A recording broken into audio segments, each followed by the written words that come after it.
Go west. I don't know. That's what they say, right? Go west. Go west? Who Go says east. go west? I don't know. The Pioneers. Oh, the Pioneers. Yeah, they like Lewis and Clark and like the Oh wait, you're talking about like the international Pioneers or like the domestic Pioneers? Like the Oregon, not the Oregon Trail, but like the. You said Lois and Clark. I think it's Lewis and Clark. Did I say Lois and Clark? Yeah, it's not Superman and his girlfriend. I do know it's Lewis and Clark, clearly. I don't know a lot about history, but what the heck? What did they? Oh, there was the gold rush. That's why the 49ers are the 49ers, right? That has something to do with the gold rush. And then it was Lewis and Clark. What did the Louisiana Purchase? Your guess is as good as mine, bro. I think that's what it was. I think Lewis and Clark discovered. All right, now I gotta look it up. Smallpox. No, not smallpox. They discovered Lewis and Nelly. Lewis. No Nelly. And Clark. They do. Let's see if we got any history buffs out there. Let's see. Not just a bird. Oh, they did discover the Western Territory. All right. But how much? Where was some of it? All of it? The Missouri River, probably the Mississippi River, I would imagine. The President Thomas Jefferson commissioned the expedition shortly after the Louisiana Purchase. So the Louisiana Purchase already happened, and then they commissioned Lewis and Clark to go explore and to map the newly acquired territory. So that makes sense. How do you like that, people? That's what you tune in for. That's wrestling. You're getting some Oregon Trail type shit right here. Nice way to wet the palate. That's right, man. We're a little early tonight. That's it. All early. All the time. The donk is joining us later. We don't have an exact time. No, because he tells us nothing. He didn't give us a time. He just said he'll be here. He's running late because of meetings at work, but he will be here. So we have that to look forward to. We sure do. Look at this. The Bergman. I live in Iowa. They name rivers and towns about Lewis and Clark. It's Lewis and Clark, not Lois. No, that's how you spell it, though. Oh, no, it's not. No, it's not. Lewis. It's not how you spell it. Unless they actually name towns after Superman and his girlfriend. Dean Cain and Terry Hatcher. They're naming towns after Dean Cain and Terry Hatcher as we speak. Right here. All right, I gotta turn the sound off on my phone. All right. There we go. Figured Tony's texting us. Yeah. Well, I wanted to. We had like a pre-show conversation, me and Kevin, and we weren't sure if Tony knew that the guest was at 8:00. So I wanted to make sure he knew. I was kind of hoping you didn't let him know. So like, I wanted to gauge his reaction. Or that he already did know and got here at like 8:17. Yeah, he wouldn't come in the middle of an interview. He would wait for it to be finished. Will he be listening is the question. Or will he he'll be here. He'll be here by 8. Yes, I think so. He has to be. Yes, I agree with that. But it would be great to find out if he didn't know the guest was at 8 and then decided to miss the guest or show up and be upset that he got the guest, because as we all know, Tony hates guests. Look at the history buffs here. Asian Joe. I live in Nebraska and confirm we have a lot of Lewis and Clark references too. Alex the Russian said they met some Indians. Native Americans, but we'll let that slide. Asian Joe also shout out to Sacagawea for helping Lewis and Clark. Yeah, Sacagawea. She's on the dollar bill or the dollar coin. 9 out of 10 times, I don't say Sacagawea. I'm going to let you know that right now. If that popped up in 20 minutes, I would have fucking butchered the shit out of that name. Oh, so you don't even know. All right, so you know that it is Sacagawea. I know that it's Sacagawea, but if this show, like if we fast forwarded 20 minutes into the show and someone commented Sacagawea and I went to read it, I'd be like, I don't know what Asian Joe's talking about. Shout out to Sacagawea. So if I didn't say that first, you would have butchered it, and that could have been gold. No, I had it right. I saw it, and it made sense in my brain, Sacagawea, and it just came out. Again, okay. 9 out of 10 times, I destroy that. I don't even say it right. Wow, how many times in your life have you had to say Sacagawea? I don't know. I say Sacagawea all the time for some strange reason. There you go. I like a nice sock. It's a fun word to say. You can play around with it, like soccer, like soccer to me, like soccer. I soccer your Joea, like Sacagawea. Oh, hey, you go Sacagawea. Yeah, Tony. You can use it as like an insult, like if you're in like a traffic accident, or if you're like someone cuts you off on the turnpike, like hey you, hey go Sacagawea. Tony, Sacagawea. Is that insulting? That's not insulting. Is that rude? I mean, if they're Native American, they might be offended by it. Yeah, so I apologize for that. I just thought, yeah. All right. Suck my Joea. Yeah. Pretty sure I've said that before. Agent Joe coming in hot. Sacagawea is Matt's safe word. Yeah, and I'm kind of nervous about that. Don't be nervous. You're good. I know a little bit about everything. Sometimes I hit the nail right on the head. The other times I hit my thumb. I just got lucky this time. We got a full show tonight, though. Landon Hale is joining us at 8 o'clock, independent wrestler from the East Coast. He's going to join us to chat it up. Can you beat that championship's on the line as Christian Rocco defends his title. He's going to murder Kate the Great, so we're going to watch that happen. Tony's joining us at some point. We got to follow up with last week's the AEW, the world of AEW as it continues to swirl. It's like fucking Days of Our Lives over there. It's fantastic. Yeah, I don't even know what to say anymore about that hasn't already been like said or delved into or like I don't even because they're not saying anything. No, but there's so much more came out after Monday, so we'll have some of that to talk about. And yeah, Tony's going to join us, and there's lots of wrestling talk and shenanigans and all that good stuff. And it's all coming up here next. Well, I got to do all this because Tony's, fucking last minute Larry. I'm not going to be on the show today. No. Let me see here. Hates guests. Let's do this there, Kevin. Hold on. Let me pull this up. I did pull a liner, Kevin. I think you're going to like this liner. Uh-oh.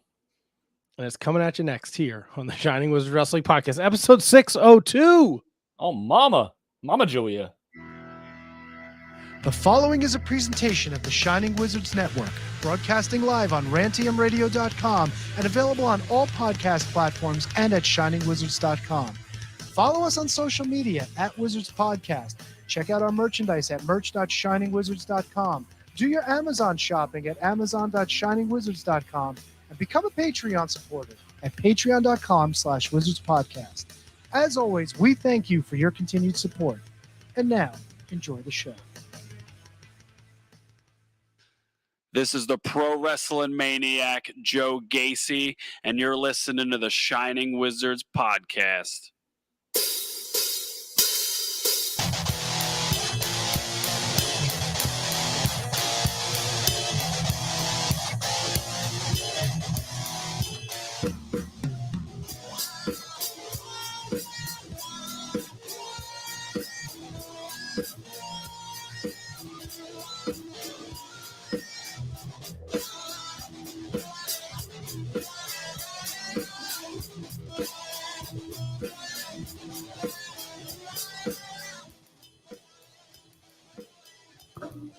I'm not used to doing the intro. Oh no. Oh no.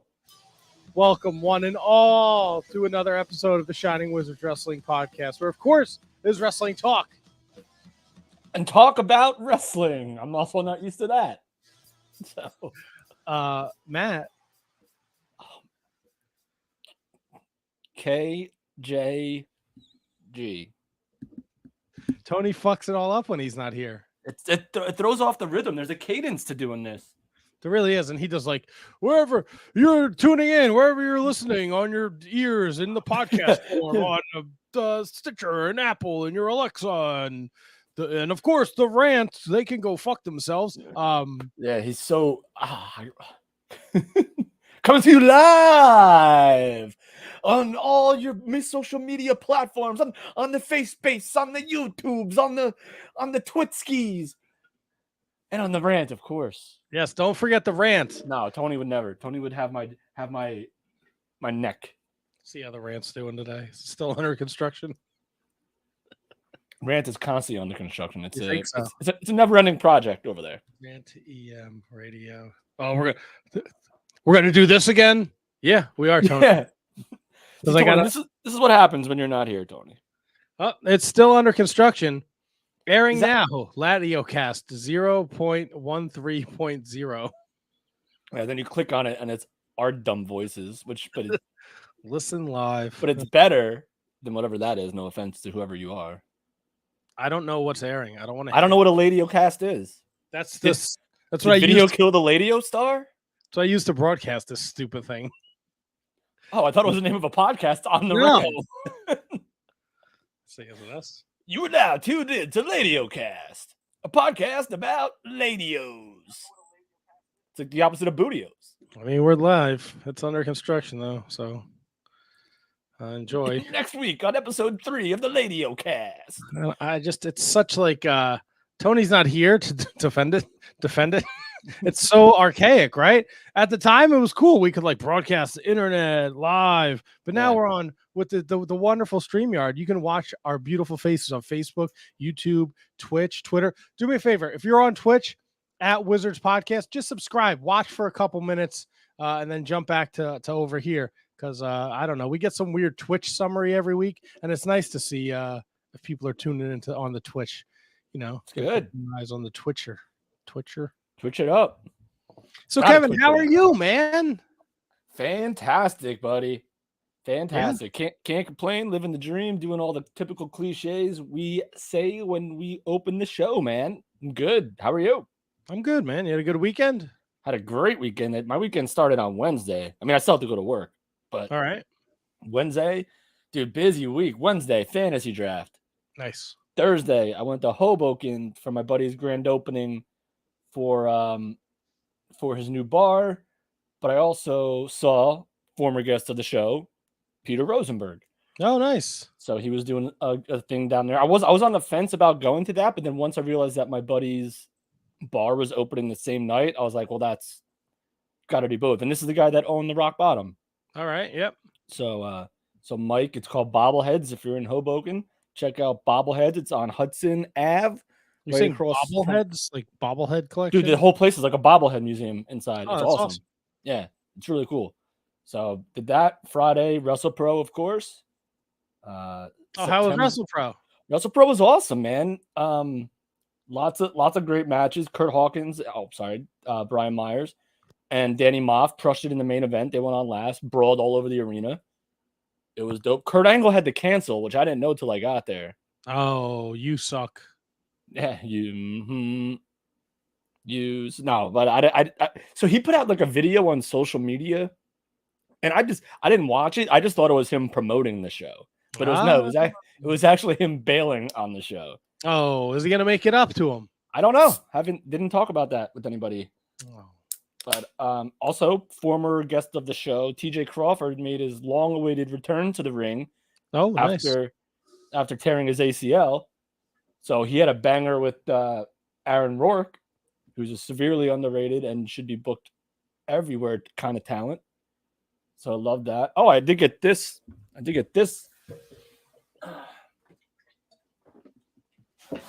for the show. All right, we got a Devils jersey. Looks like it's a Kurt Hawkins jersey here. Finally got it. Finally got my guy to put pen to the back of the sweater. Oh, look at that. So now I got an autographed Kurt Hawkins sweater finally. Good brother rate, no charge. And so now I'm going to be able to confuse a whole lot of people at Devils games. So I'm very excited about that. I like that. I want to shout out Baby Seal Clubbers. Shining Wizards Matt is an influencer. Thanks for jumping over on the Twitch, Rob. Showing some support. You're the man. That's Bullet Club Rob, for those of you not familiar. He actually started the Bullet Club. That's right. Very. I do like, Rob. Oh, wow, Rob. Haven't heard from him in a while. Yeah, Rob's the best, man. Good old Rob.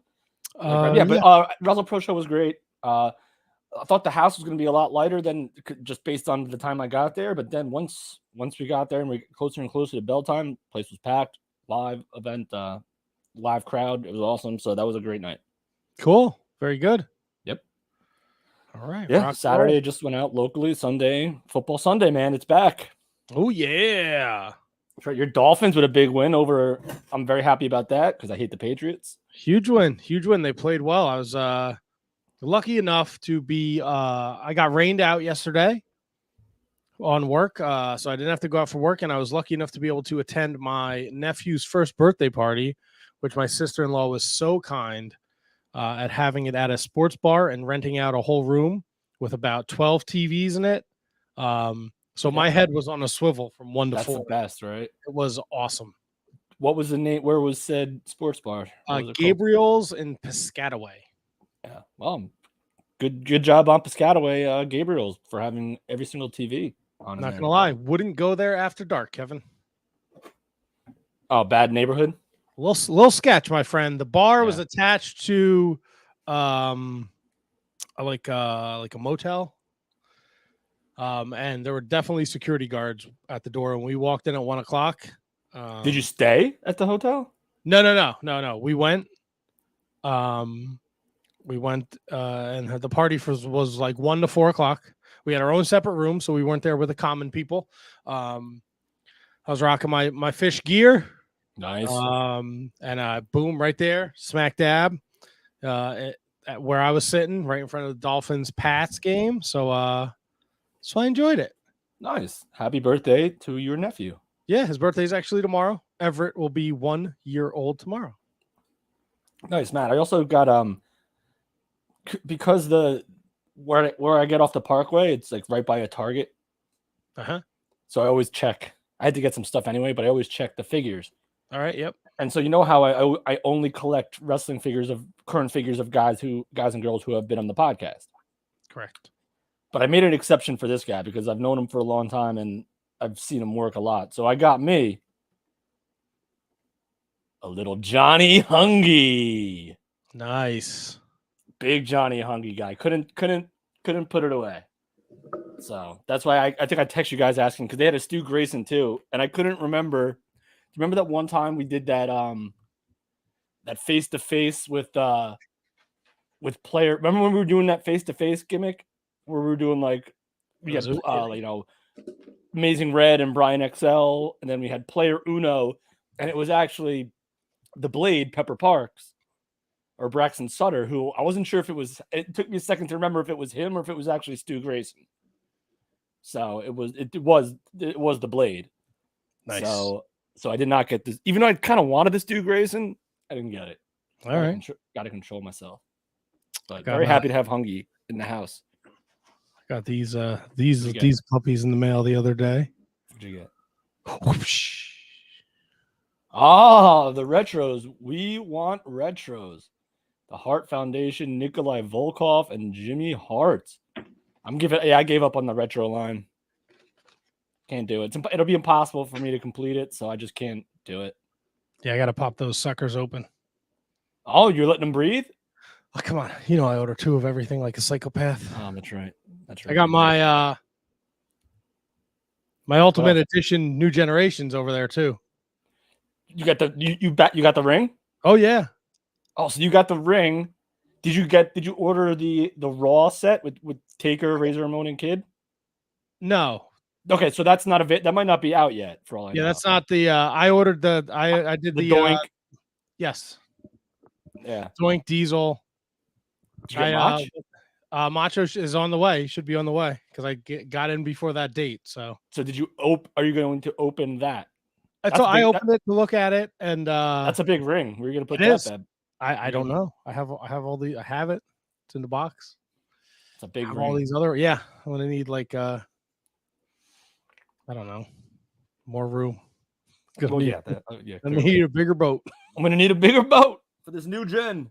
Yeah, they're putting out fucking what is it? Power Wrestling, Power Town. There's the pre-orders drop this Friday for those. You're not getting Power Town. Those things look beautiful. Yeah, but do you really need a Greg Gagne and like a who else is in there? A Magnum TA? Yeah. You who else is in that line? Who's in the first wave? Kerry Von Erich. Kerry Von Erich, sick. Stan Hansen, right? But they took out DiBiase, right? DiBiase. And they took out DiBiase. Let me find it here. No, I think it's Stan Hansen, Bruiser Brody, Kerry Von Erich, Greg Gagne. But I haven't actually seen a figure yet. They're all digital renders. They look beautiful. Gagne, Magnum, Luthez, Kerry Von Erich, Stan Hansen, Bruiser Brody. Luthez. Do you need a Luthez? You feel like you need a Luthez? If I'm gonna collect them, Kev, I gotta get the set, man. That's true. I guess that's right. Right? They're beautiful looking figures. Who knows how long they're gonna be around for? He signed like 800 people. Great. They're gonna be around. If they sell, they're gonna be around for a long time. The question is, will they sell? There you go. I bet they will. With the influence of the Major Brothers, I'm sure they move. Oh, look at that. I wasn't even the one to say it. They're huge influencers in the action figure arena. That's right. Dear close personal friends.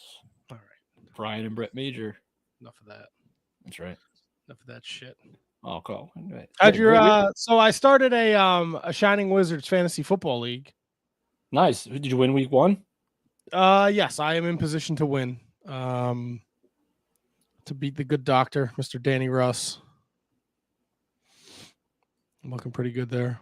But Nice. yeah. So if you see people chatting it up over there's a couple of with the Discord folks in there. So I heard a man with the initials MG got into the league. No relation. No relation. He's in there, huh? He's in there.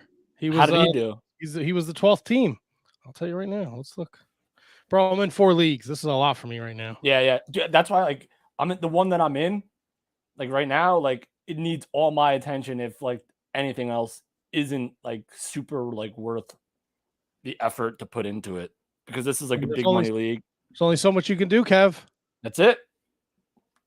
I can't keep track, man. Ahmed Johnson. He's looking like he's gonna pull out a win. Ahmed Johnson. Ahmed's Johnson. Oh, Ahmed Johnson. That's my brother's name. Oh, that's allegedly MG's name. That's MG's name. That's MG's name. Yes, sir. I'll give him credit for creativity there. That's not bad. Yeah, I'm looking like 2-2 across the week. Nice. Well, Yeah. Who else got in on that Wizards League? Mike Peterson, Asian Joe, Ryan Schlong, Danny Russ, Eric Freeds, Bergman, not Braden. Not Braden. Yes, Braden. Wait, no. Brundon. Not Braden. They're two different. There's another Birdman? Bergman? Brendan Haney got in. Oh, he makes experimental music. At harvestmanrecords.a56.bandcamp.com. No, that's David Henry Bauer III. Oh, okay. Oh, I gotta put my fan on. It's fucking hot out, man. Yeah, it is hot for I mean, I know it's early September, but it was like muggy and shit today. Rain's coming, my friend. Rain's coming. Oh no. Storms are coming. What are you gonna do? So Kevin, now that we're all caught up, let's talk and I have to get Tony. We got it when Tony comes on because he watched AEW last week. At least I watched it the next day, I believe.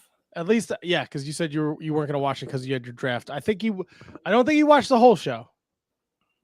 Nothing but the show. I think he watched like the first 20 minutes, and then he was like, fuck this shit. I'm fucking out of here. So obviously, I think it's safe to say the storm has blown through the AEW town. I don't know if it's all the way out yet. I don't know if it's out either, but I think the eye of the storm has moved through. Yeah, there's still lingering effects. Thunderstorms, maybe a tornado, maybe a cyclone. Oh, I like that. Nice cyclone. Maybe some heavy thunderstorms. So when we did the show last week, we were just getting bits and pieces of this brawl. Yeah. Right. So we covered that a little bit. We talked about that. Now come to Tuesday, Wednesday, Thursday. Tuesday and Wednesday are chaos in the speculation department, in the what the hell happened. God. I need to know what happened department. I need all the, as Jim Ross would say, I need the dirt. Give me the dirt, my boy. But no, it was all everyone could talk about. And I mean, rightfully so. That was a freaking big deal, man.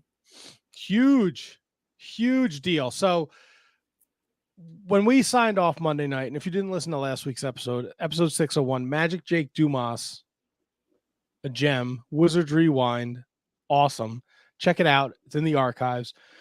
We kind of had an outline. Tuesday, they colored the shit out of it for us, and we got some more details. And I'm if you don't know what we're talking about, you're clearly listening to the wrong podcast. But stick around. Yeah, oh yeah, please. We'll educate you. The fallout from the brawl was many suspensions across the board, and they got anyone that was involved. They didn't. Tony Khan was allegedly so jacked up on the yayo, he didn't care what you were doing. Yeah. If you were involved, you're out of here. So he got Michael Nakazawa, Brandon Cutler, former guest of the show Pat Buck, former guest of the show Christopher Daniels, former guest of the show Kenny Omega. Yeah, I'm name dropping bitches. He got him all. I saw Pat on Friday, so yeah. Punk, the Bucks, fucking Ace the steel chair thrower steel. Oh God, that's a great nickname. Got them all, right? And then the speculation was they're suspended, and there's the possibility that people are going to get fired. Allegedly, nobody got fired. I don't think anyone on the outskirts is going to get fired, and I don't think they were necessarily suspended either. I think like the Nakazawas and the Cutlers and the Bucks, and I think and Christopher Daniels too. That's a big name too in there. I think they were just sent home while the investigation from that third party legal firm goes into play, because they just don't want people talking. Like you don't need to be at work talking to each other. Maybe like they want the investigation, as far as I can understand, to be as legitimate as possible, with people not conspiring your story. Like it seems like the main parties were probably definitely 100% suspended, but like the guys on the outskirts, like I have no idea what Cutler did. I have no idea what Nakazawa did. I have no idea what these guys did. Because Cutler's a great friend of the Bucks, did he actually throw hands? Obviously Ace Steel threw a chair. So right. I think Daniels, Nakazawa, and Cutler and Buck, I think they were all involved in breaking it up. Right. But because of the ramifications, like you said, of this third party investigation, no collusion, everyone go home. Yeah. And wait your turn. We don't want you putting your story together so it all adds up and this and that.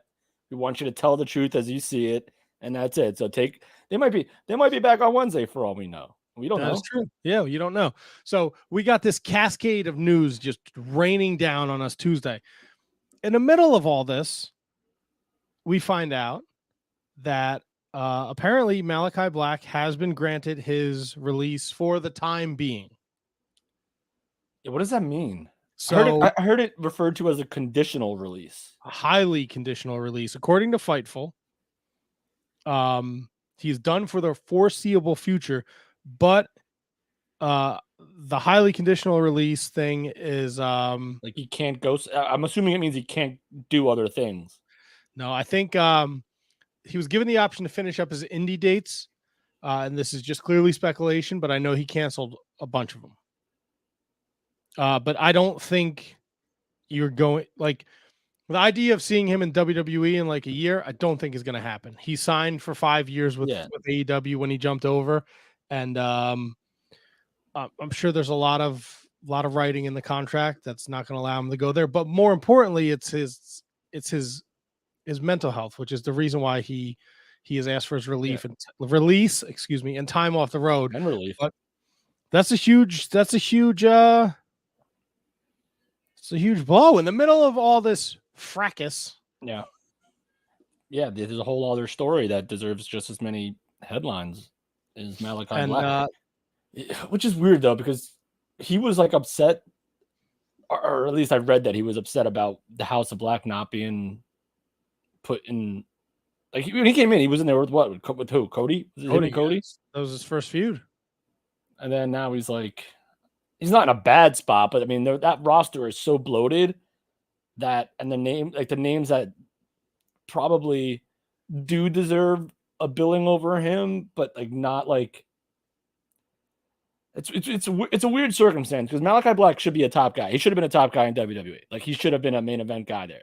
no doubt in my mind. So he should be if you can be a main event guy there, or if I am of the opinion that you are a main event guy there, you go to AEW, you should be a main event guy.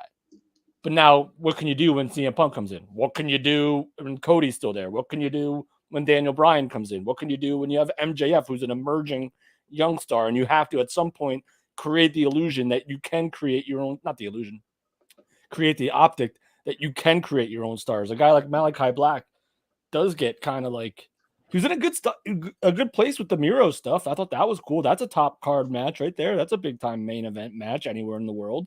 Miro and Black, but I guess it's more of an outside thing than it is a wrestling related thing. But if he needs a year and maybe a year, he'll go back to AEW. That's probably part of the release. If you do wrestle again for someone, it's going to be for us, which I think is totally fair. Yeah, but I don't think you're going to see him pop him up anywhere anytime soon. And I hope he gets his mind right, and and the help he needs if he needs it. He's an unbelievable talent. You're right, Kevin. He's, I agree with you. I think he should be a main eventer.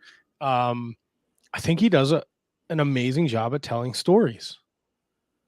Yeah. And I think the Cody Malachi, when he first showed up, that series was great at storytelling. The stuff with Julia Hart and the House of Black was great storytelling. How his eye progressively got worse and worse and worse and worse. Like, great shit. It is. And you know what's funny about that, Matt? I'm sorry to cut you off. Is that was a part of the story that from when he left WWE, that his eye was like that. So that's how good. Like, he didn't want people to forget that. No, and he didn't want. And then the irony that it's Buddy Murphy or Buddy Matthews that is now in his House of Black, because I believe that was Buddy Matthews that did that to him. Yes, it was. I believe so. I think you're right. Yeah, because I think that was part of the Seth Rollins, Rey Mysterio. I'm going to take your eye. Oh my God! Yeah, that's right. I forgot that Buddy Matthews was like a disciple of the Seth Rollins church. Yeah, wild, right? Yeah. So we get that right, and then Wednesday, old fucking the fucking Money Mark himself can't help himself. He's gonna make a huge announcement. Me and Kevin and Tony are in a group text, and Kevin, I am with you, bro. Tony Khan needs to reach out to Eric Bischoff, and he needs to fucking listen to Eric Bischoff. Yeah. I got my AEW shirt on. I'm going to fucking Grand Slam next Wednesday. Pumped up for fucking Full Gear. We're gonna get tickets. We're gonna go. Love AEW. Tony Khan needs to fucking stop. First of all, it seems like every fucking 2 weeks he's got a major announcement. I don't hate that. That part I've never hated. I can't. He's got to stay off my fucking TV screen, bro. I'm tired of seeing you. Okay, that's fine. But if he wants to like open a show like with like see, here's what he did wrong, and he opened the show with the worst. He opened Dynamite with like the worst possible like way to follow up on like what everyone's talking about. Like, well, how do you do nothing? Well, I think that's the thing though, right? There's a third party legal thing going on. Like he didn't want to talk about it. All right, you don't have to make stuff up, but don't just you give us no explanation as to why these championships are vacated. Not one, but 2 championships are vacated. You tell us nothing. You just say it, and then it's not even the guys that were. I mean, it wasn't the trios. Was what the Best Friends and Orange Cassidy versus. No, it was who was in that trios match? It was Best Friends and Orange, Penta, Pac, and Phoenix. Yeah. So it wasn't, and Penta, Pac, and Phoenix weren't even like they weren't in the match. They weren't in the finals. So what, explain that to me, right? I think if my storyline is correct, I pulled up the AEW results again, but I'm pretty sure that like you just come up here and say that and give us nothing. You don't have to give us the backstage stuff. Just make something up. Tell a story. Why are these titles being vacated? He didn't say anything. I don't know if he could. But I don't care about the truth. Make it up. You're a wrestling company. You're based on stories. Tell me something. Tell me something. Tell me something as basic as their flight was delayed or they're hurt or something like that. Tell me something. Give me something. Ryan Sullivan, let's be fair. There was no bigger mark for himself than Bischoff. Fair, but he makes sense now. if there's anybody who knows how to not fail, Again, I think it would be Eric Bischoff. And everything that he's been saying has been on his podcast, 83 Weeks, has been dead on about Tony Khan. And we saw it at the scrum, and we saw it on Wednesday. And get out of here. Tony Ryan Khan looks Sullivan. like Kevin, he looks get like a outta here. fucking idiot at those scrums, by the way. Do you see? Unless it's like unless it's just Triple H, or unless it's just Vince McMahon at the table, or just like Nick Khan, or just Stephanie McMahon, do you see Vince McMahon sitting side by side with Roman Reigns or Brock? Like you don't see it. Just doesn't. Aesthetically, you're watching it. Here's CM Punk, this person you're paying a lot of money to, right? Yeah. He goes off on this fucking unnecessary tirade about Cole Cabana. Okay, Tony Khan sits there, whatever. And then within a blink of an eye, he's burying your EVPs, and you're just sitting there. He looked like an idiot. He looked like he did look. Go ahead. And you can see Tony Khan's face turn when he starts burying Adam Page and the EVPs. Like at that point, Tony Khan needs to like, okay, we're done here. Like just cut it off. And he even takes a shot when a reporter asked him about MJF, and Tony Khan kind of like, he's a spectacular wrestler and this, and then CM Punk, like, I don't want to wrestle these little fucking pricks. And he goes on another tirade, and Tony Khan's like, I guess I should have just answered that question. And CM Punk's like, yeah, we're learning as we go, aren't we? So yeah, he takes a direct shot at his boss, and he's right fucking in sitting front of right him. there. He looks like a fucking toolbox. So if it was anybody other than CM Punk, who obviously clearly was, he had this pent up in him for a good time. So if it was anyone that was, I guess, like what if Tony Khan did say, let's end this, let's end this, would CM Punk say, hey, no way, pal, like we're not, and then it literally just go like completely off the rails, like totally off the rails? I don't know. He's the boss, bro. But it's still a possibility. The boss, you might get beat up. Like that's how crazy I felt like CM Punk was in that moment. He's just being a whiny little bitch. This is fucking arm hurt. Is that what it was? Well, he has a yeah, I still don't even know what the injury is. I think I have it in our notes here. He's what did he tear? He tore something. Tore pec, maybe? Do I not have it in my notes? I know he has to have surgery. He had a serious injury. Was it the tope suit? Was it on a tope? I think it was like 5 minutes into the match that he hurt himself. Medical facility. Yeah, man. It's not what you want, and and what boggles my mind. So this is why Tony Khan's got a freaking dude. I don't want to say he's becoming more and more delusional every day in the way that Vince McMahon is, because I think they're both delusional, but in two different ways. If that makes sense. Like, but I still feel like they both think they know what wrestling fans want more than what wrestling fans actually want.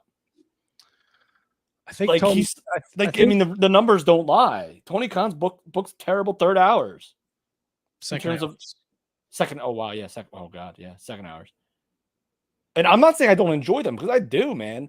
Like AEW to me is like the weird show that like I'm so invested in everything that's happening on this night, that long-term story and setting something up for like 6 months down the road from now doesn't matter to me as much as it used to, because I just really enjoy what they put on the TV in these 2 hours. Like I don't care that it doesn't make sense. Like I'm enjoying what's happening in the ring, and I'm enjoying that it's good stuff. You have good entertainers in that ring and wrestlers in that ring. So like, do I? Because odds are I know the next week it's going to change anyway. So like, what? Like, why do I even really? I'm invested, but I'm not invested to the point where like I'm not having fun watching it if I notice, an inconsistency in a storyline.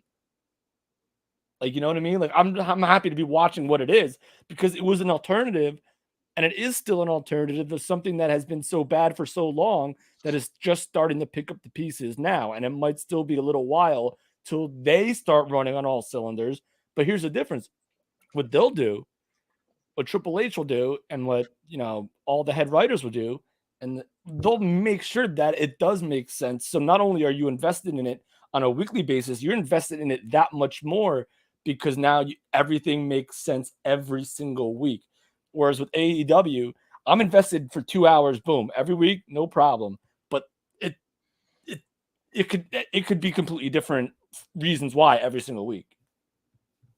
So that was my little rant there. Fair enough. You're good. So CM Punk had to relinquish the title. The trios titles were stripped from the Young Bucks and Kenny Omega.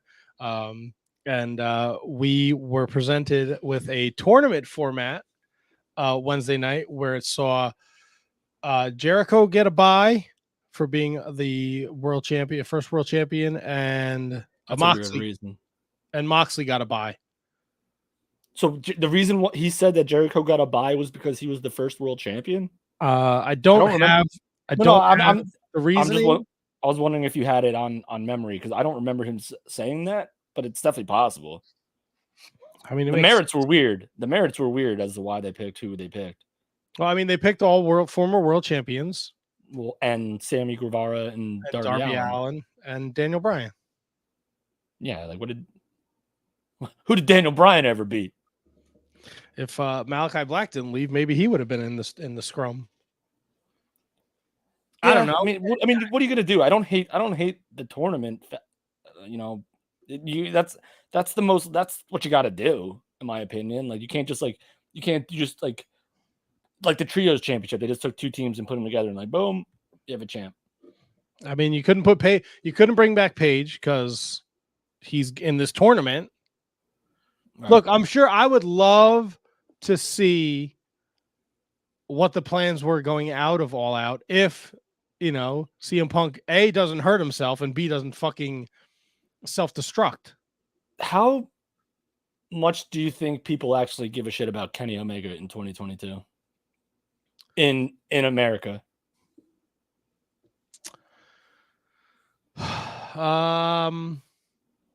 I think the AEW fan base misses him. All right.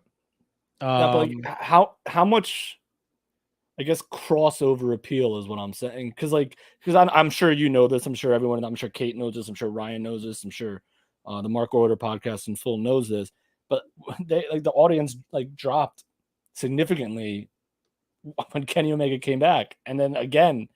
So I don't know. I love Kenny Omega. I got no beef with Omegs, but I just wonder if he thinks because he's an EVP, if he thinks that he should be main eventing every show, or at least every weekly show. Just weird. Even though Daniel Garcia and Yuta did this last one, yeah. I don't know. I don't get that impression. Okay, so you think that he's still just as popular here as he was when AEW ramped up? I mean, he's been gone since November. So, I mean, yeah, absence makes the heart grow fonder. I mean, but when you got to play. Look, not your whole roster, but you're dealing with injury after injury after injury. Fair. We lost Punk, then we lost Adam Cole, then we got someone else is hurt. Thunder Rosa's hurt. Daniel Bryanson was hurt too. Yeah, so you're just Brian Danielson. I like Daniel Bryanson better. Daniel Bryanson was hurt. So it's just a revolving door of injuries. So Kenny Omega coming back is huge, but let's ease him into it. No? I'm sorry, I was distracted by the chats on the side here. No, you're good. The chats are fantastic. But no, I thought I could have sworn that on his return. Ryan, oh God, I have to put it up. Ryan says the numbers didn't go down on his return. I thought that 240,000 people left the audience after 200,000 people left before he even walked out the curtain. So pretty sure that's not accurate. But Oh yeah, I have no idea. I don't really pay much attention to the ratings. yeah, it's just stuff that you pick up when you read stuff. Like I could be wrong too. Ryan could be right, but I'm pretty sure because I've a lot of not a lot of like stats and numbers and analytics, but just more like people saying it in like um editorials. People said that the numbers have gone down for the trios tag team matches every single time they've been on last. Like that's been like a common narrative that I've seen around.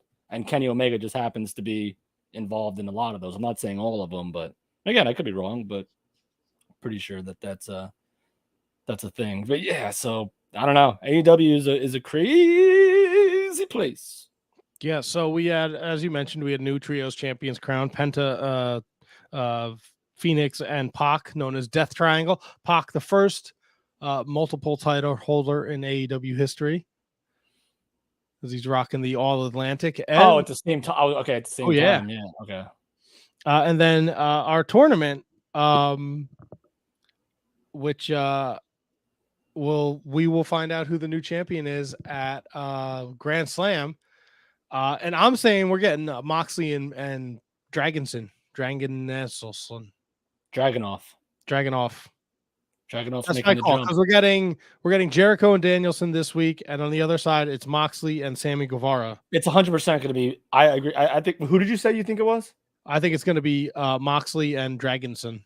Yes, I agree. It's going to be Daniel Bryanson and Moxley, because this is what everyone wanted. When you have like Moxley, Claudio, Bryan Danielson all in the same group, and I'm not disrespecting Wheeler Yuta, but he's not on the level of those three guys in terms of name value. So like the fact that you have all these three guys in one group, like everyone's itching like as quick as possible for something for them to fight each other. And it's a good thing because the whole thing is forged in combat. Like that's what they're about. They're about fighting. So if you can fight each other and just prove that you're better than your, stablemate or something like that, or team race or teammate, like I think like don't like a lot of like race car drivers like drive under the same team. Like they're on the same team, but they're just like, but they still want to beat each other. So I feel like that's what the Blackpool Combat Club is all about. And the fact that we might finally get, I'm not saying we haven't before, but in this big environment, Mox credit. Let's shout some credit to Mox, man. Kudos for him for stepping up big time. He's reclaimed what he was when they needed him when they first started. So that's how big I think Mox is right now. So I think you're right. I think we'll get Brian Dragonson and Mox at Arthur Ashe. That'd be cool. Then there's different. Obviously, I think what you're going to see for Full Gear might be Mox. I think you can go. I would like to see Danielson MJF. Oh, I forgot about MJF. Because we haven't gotten to see that yet, but I think you're going to get Mox, who lives and breathes AEW, versus the anti AEW. But we're also talking. We're still 2 months. So I don't even know the exact date for Full Gear, but it's November, right? Mid-November. November 19th. November 19th. So we're a little bit over 2 months away. So who knows who'll be back by? Oh no, but CM Punk's hurt, so it's not even just a suspension issue. He's actually he's going to be out for like 8 months. Yeah. I would love to see. It's got to be MJF. So has AEW ever given us a triple threat main event on a pay-per-view? Anyone in the chat? Didn't they do Omega, Pac, and Orange Cassidy for the world title on a pay-per-view? Yes. I don't know, but I wouldn't hate Jericho, Danielson, MJF in a triple threat. I don't know why. Maybe because I just don't feel like I've seen. That was Double or Nothing 2021. And that was Jericho. No, that was Pac, Omega, and Orange Cassidy. And then the Stadium Stampede was your main event. Okay, but that was a world title match. Yep. I don't know. I'm not even gonna attempt this. I would like to see maybe I wouldn't hate seeing like MJ. But see, is MJF like Jericho's a heel, MJF's a heel? You got to go MJF, Danielson at Full Gear, I guess. Right, that's it. Or Moxley. MJF Moxley. Who do you? So we got Mox. Let's just say. What about Adam? When's Adam Cole coming back? I don't know. Maybe he comes back at Full Gear afterwards. I don't know. Yeah, they like doing that. Why not? Because he doesn't. What? Kyle O'Reilly's having like neck fusion surgery. Bobby Fish is no longer with AEW. So, like, why not have Adam Cole coming back? He'd get a huge face pop, and then him, MJF, fucking sign me up, dude. Because I think MJF walks out of Full Gear the champion. You got to unmute your mic. Your mic is muted. Your mic is muted. No, but it's more than that. I'm having technical issues. Can you hear me now? I can hear you fine. Yeah, but I'm having an issue, having a tech issue. So filibuster for a little bit. No, you sound great. I don't know what the problem is. It's not coming through my headphones or the mic. Oh. So I'm like hearing you from my. It's not recognizing this USB device. It's not recognizing my mic cord for some reason. Something happened. All right. Well, Kevin broke his microphone cord. Yeah, Kevin's gonna mute himself there. Mott Spock says KJG sounds amazing here in Wisco. I'm guessing that's short for Wisconsin. Just fucking type it out. So it'll be interesting. It'll be an interesting road that AEW is going down. It's definitely must-see TV right now with the MJF saga and the World Championship tournament, which I can't wait for Tony to jump in and talk about because I'm sure he's going to get all fired up. And he did watch the first like 15 minutes of AEW last week, so I'm very excited to hear what he has to say about that. What other they took all these ruffians, these troublemakers. They took them all out of the Dynamite opening, so there's no Punk, no Omega, no the Young Bucks, and we found out that at Grand Slam we're going to get to see the AEW tag team titles defended as Swerve in Our Glory gives the Acclaimed a rematch. So I'm excited to be in house when the Acclaimed defeats Swerve in Our Glory and becomes AEW tag team champions. Asian Joe said Fish is ready to catch a body. Yeah, apparently Bobby Fish has his own podcast. Okay. Whatever you think, I can hear you. All right. So I'm on my earbud microphone, hopefully. So hopefully that will work. Okay, it'll do. Sounds like you're driving through a tunnel, but we'll make it work. I can't have that happen. What did you break? Kevin broke his microphone. It says the USB. When I plug it in, it says the USB device connected to this computer malfunctioned and Windows does not recognize it. Oh, do you need to restart your computer, sir? Might have to do that. All right, well, I can filibuster. We're talking All right. Bobby Fish. He's got his own podcast. He says he can beat up CM Punk in the MMA if they want to have a fight. So that's pretty interesting. Thanks for that, Asian Joe. What else do we have here? Well, Bryan Danielson advanced. We talked about that. Daniel Garcia is the new Ring of Honor Pure Champion, which is fantastic. I don't really think Wheeler Utah was doing it. He wasn't doing it for me. And I didn't really enjoy his best of the Super Junior run in New Japan. So I don't know. It was really exciting when he was in the Best Friends and people were like all amped up about him, but I don't know. Him as the pure champion just didn't work out for me. And I like the story with Danielson and Garcia and Jericho. It really plays into the story that we got at what the fucking All Out. So it'll be fun to see how this progresses forward. What else do we have? Britt Baker this week on Dynamite has a new tag team partner in Serena Deeb as they take on Toni Storm and Hikaru Shida because her and Jamie Hayter they got issues with each other. So follow that and those other two Tournament of Champions matches. Also, we saw the return of Samoa Joe on Rampage, and he's going to be taking on Josh Woods at the September 16th Rampage. So sign me the fuck up for that because that sounds like a hell of a match. Samoa Joe and Josh Woods. So there's that going on. Tony will be joining us shortly. Kevin is dealing with some technical issues. I need a haircut. I didn't get to do that today. So that's why I look like a ragamuffin. We got Landon Hale joining us shortly, Indy star from the Northeast. So we're going to talk to him a little bit. Can you beat that championship tonight as Christian Rocco defends his Can you beat that championship against Kate the Great? And I'm sure Tony will join us with some fucking stupid video from the fucking committee telling us why, Kate is a worthy competitor that I've been shit talking for the last 4 weeks since this announcement came through. We got next week, Clark Connors is joining us, the Rhino himself, and Ryan Schlong, who was a Patreon supporter. He's going to sit in for the interview and maybe ask a couple questions. Week after that, Black G's, September 26th. October 3rd, we're working on something special for you. And then October 10th, Sam Adonis returns just on the eves of Triple Mania, the AAA vehicle. So that'll be fun to catch up with Sam before the huge AAA Triple Mania event. So please mark your calendars, put it in your day planners, whatever you need to do. And we're going to check that out in the upcoming weeks. So stay tuned for that. We got a little comment action here.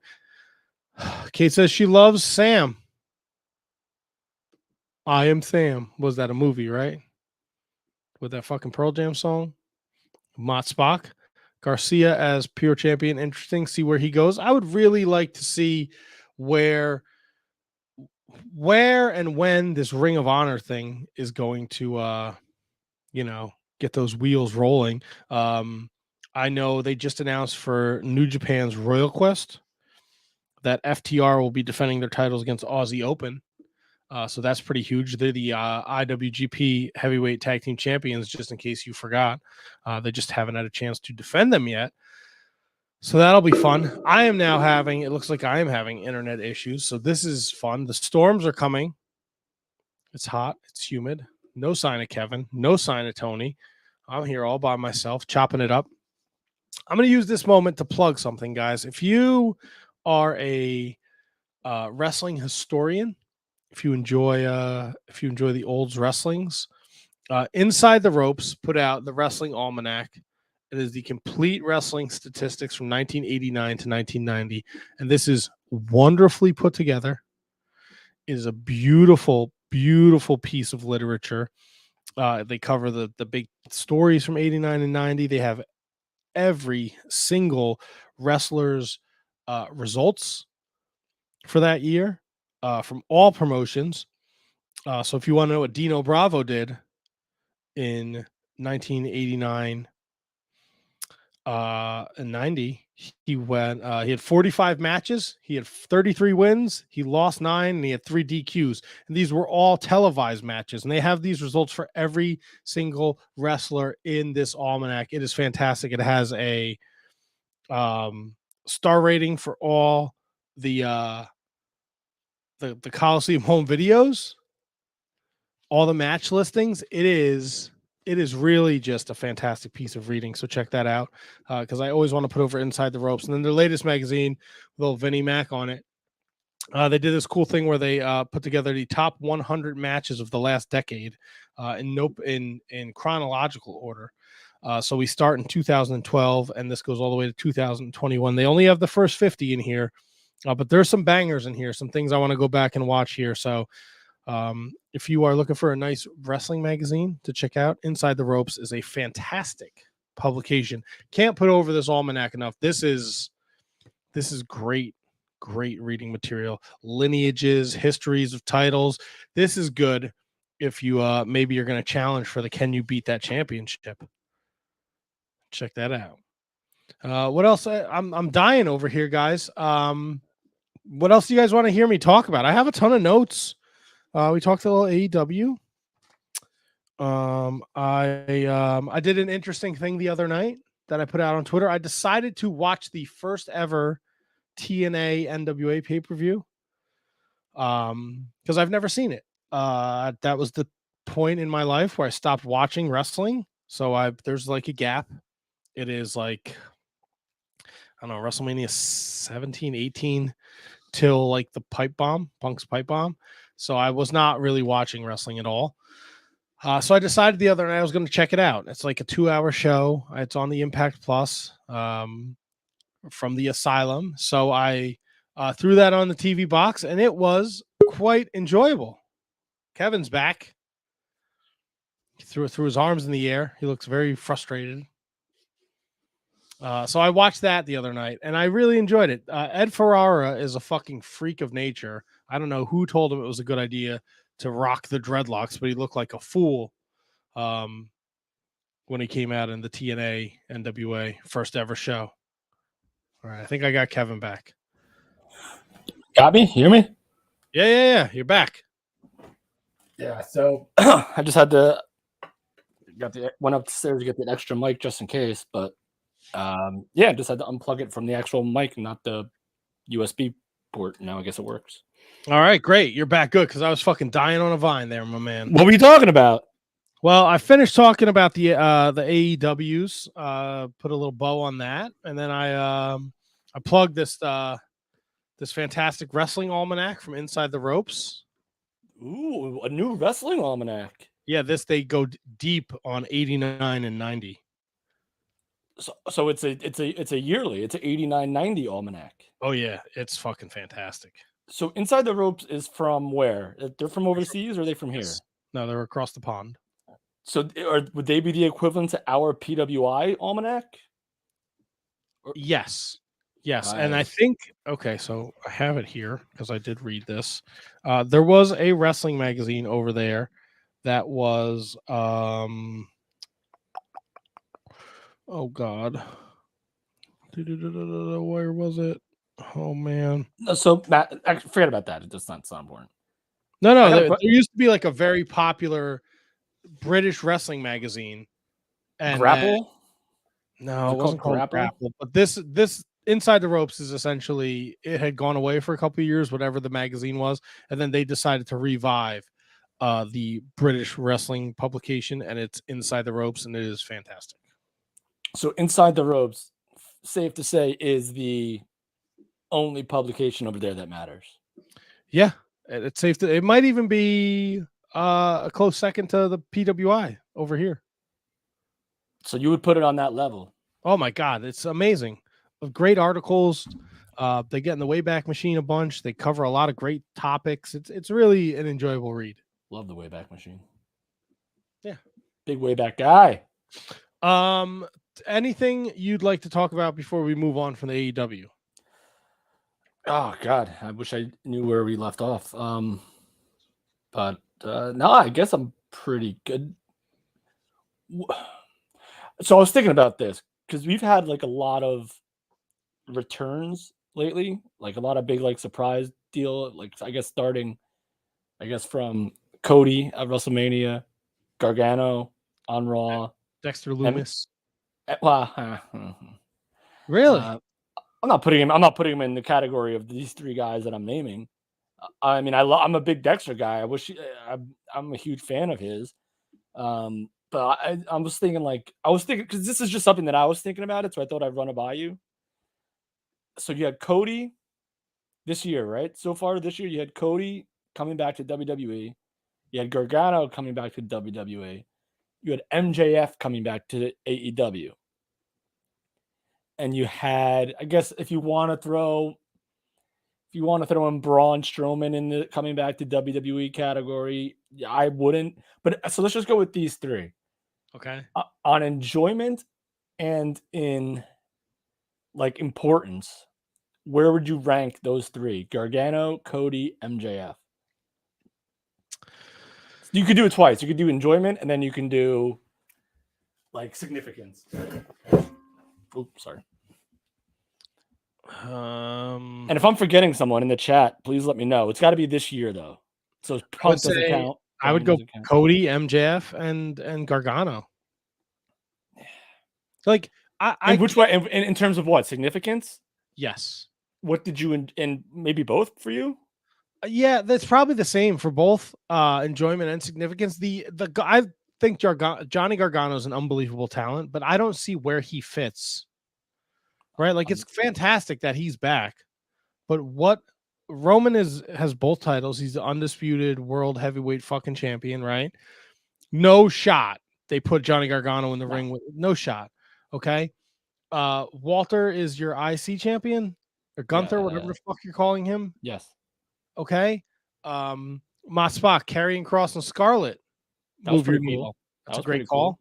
It's a good call. I put them in that list. Who's the US champ? Bobby Lashley. Bobby Lashley. Like I just don't know where's Gargano. I think Like, I think they brought him back to the perfect story with Austin Theory. That's probably about as good as you're gonna get for him for that's now. a takeoff from their NXT stuff, right? Yeah, the way they were called. Now, so I'm just saying, like in that moment, like I think they were all equally awesome, just as like from my personal perspective. But like I go by like how many more like I've gone back and watched. So I'm a big return guy. Big return guy. I love surprises. I love to hear the pop of the crowd. I love it. Absolutely love it. So for me, obviously, I think importance is Cody because I think we can both say, actually, maybe not with MJF, but I think with Cody, between the three of them, probably has the most realistic chance of making a huge moment happen. Yeah, because I think we all see the writing on the wall with MJF, right? We know that we see whatever it was, if it was a shoot to begin with, if now it's a work shoot and this is the direction we're going to go in where he is anti-AEW and he becomes your champion. It's very similar to what Punk did in Ring of Honor. I get it. So I think it'll be a moment. I just don't think it'll be like a holy shit moment. I think we all know the inevitable. Yeah, I think we know it's inevitable. Yes. So I was thinking, like, I was just thinking about it, like, and I kind of wanted to include Punk, and I kind of wanted to include Adam Cole, and I kind of wanted to include Daniel Bryan or Bryan Dragon, but it was just like, all right, like I'm talking about the most recent ones because obviously I don't think anything will trump Punk's comeback, right?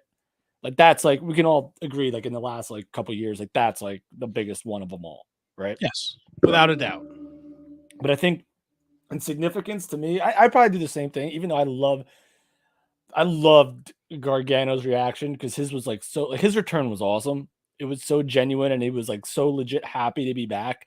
And it also came across as like the all right, so Triple H is really, really in charge. All right, he brought back Cross. I think Cross was before Gargano. I think Cross was the first. Cross was the first one, right? Yeah. Cross was the first one, and then it was or it could have been Dexter. It could have been Dexter because Dexter was Raw. Maybe if it was that same week. Oh, you're right. You're right. Could have been Dexter, but I mean, we're not counting Dexter. I would put Cross more on a. So I also think we're eventually going to get Ciampa and Gargano on the roster, probably in the tag team, and maybe they're the ones that finally take the belts off. Those, yeah. Like, wouldn't you like? That's cool. I wouldn't be against that. Yeah. I wouldn't be against that at all. I don't give a shit about Braun Strowman. Neither do I. I mean, he looks great, but I just don't care. Because he was like the one guy that like no one cared about on his way out. Like when he was done, like no one really gave a shit anyway about him. If I remember correctly. I don't think anyone ever gave a shit about him. There was a time. See, here's the thing: when you're on your way up, people care. And people are invested in you, but then once you're there, and nothing matters, like nothing really matters with you anymore, and then you're just back off the top of the mountain, and like what he was the guy he replaced Roman and beat Goldberg at the Thunderdome Mania, right? He was pretty sure he was. So like, yes. No one like I mean that's partially probably because it was a Thunderdome Mania. But when you're on your way up, people can't like Wardlow. Wardlow's the perfect example. Like how far has Wardlow fallen off? I mean, his promo I think on Dynamite, I think was probably as good as you're gonna get from someone who now people feel like is stagnant. Also because he mentioned it. He said, "Hey, I know people said Wardlow's momentum is stagnant, this and that," and then he finished up with the cheesiest tagline in wrestling that this is Wardlow's world. I hate that. but One at of least he those made were- it sound. At least he made it sound believable. But Asian Joe says Sammy and KO taking the belts off the Usos. are they a thing now again? No, I don't know. I don't watch fucking WWE. I thought Sammy was in the bloodline. He is in the bloodline, I thought. Oh, you think he's gonna do he's double cross? But Kevin Owens isn't even feuding with them. Well, maybe he will. Maybe he will. Maybe the bloodline turns on Sami Zayn, and who is there to save him? Kevin Owens. That I don't hate. I don't hate that either. I don't watch it because the I write it. newer guy. Sikoa. Sikoa is He's in. Sikiafi is back. Oh, yes. No, it's Sifiafi. No, Sikiafi. No, Sifiafi. I don't know. Yeah, anyway. Here's how little I care. I did not realize that Braun Strowman was the Universal Champion for almost 6 months. Yeah. Roar! This is atrocious. Remember when they had like the train? Dude, he's look, the Stro train. They told everybody he was coming back. I don't know if they thought people were going to tune in for that. And then he just comes in, he like destroys a tag team. Like, are we really like, can he be like a threat to Roman? At least have Roman vanquish him. He's a monster. Yeah. Right. I think the most excited people were when it was like Brock, Braun, Joe, and Roman at that SummerSlam, right? Maybe. That was like a SummerSlam 4-way, right? Or am I making that up? I don't remember Joe being in there, but it's possible. Was that SummerSlam? It's definitely possible. 2018, maybe? Let's look. A 4-way. Yeah, it was a 4-way. Let me see. Okay, it wasn't 2018. Maybe it was 17. Let's look at 17. Da-na-na-na. Yes, it was, Brock, Braun, Roman, Joe. And I'm assuming Brock won that. Yep, because if he had lost, him and Paul Heyman would have had to leave the WWE. Well, we all know that wasn't happening unless he wanted to. Right. Yeah, so, I don't know. I mean, I'm with you. Like, the Braun return does nothing for me. And to a lesser extent, like, the Dexter return does nothing for me, which is upsetting to me because I loved him on since he was Samuel Shaw on TNA in Impact. I was a huge fan, and I thought that he was gonna be the next top guy somewhere, whether it was there or somewhere else. But yeah, I'm curious. Like now, like Triple H has piqued my interest now. Where like I know the show's gonna be better. I know it's gonna have consistency, and I know it's gonna like continue to only get better, but they still have to do some work.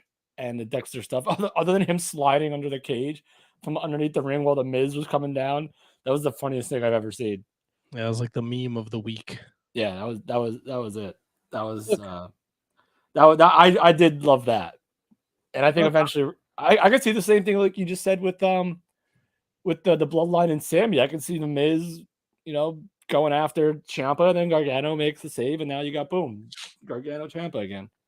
But yeah, there's look, it's I've been, I've stood on this mountain for a while, and Clash at the Castle was the first WWE pay-per-view I've watched since day one, and I only watched that because I think I was not feeling well when I watched day one, and I was like, oh, I'll give it a try. I don't remember if day one was good or not, but I'll tell you, Clash of the Castle was amazing. Let's see. I enjoyed Clash at the Castle. Day one ish. I think there was a Madcap. I think there was a Madcap Moss Drew McIntyre match on there. On day one ish? Yes.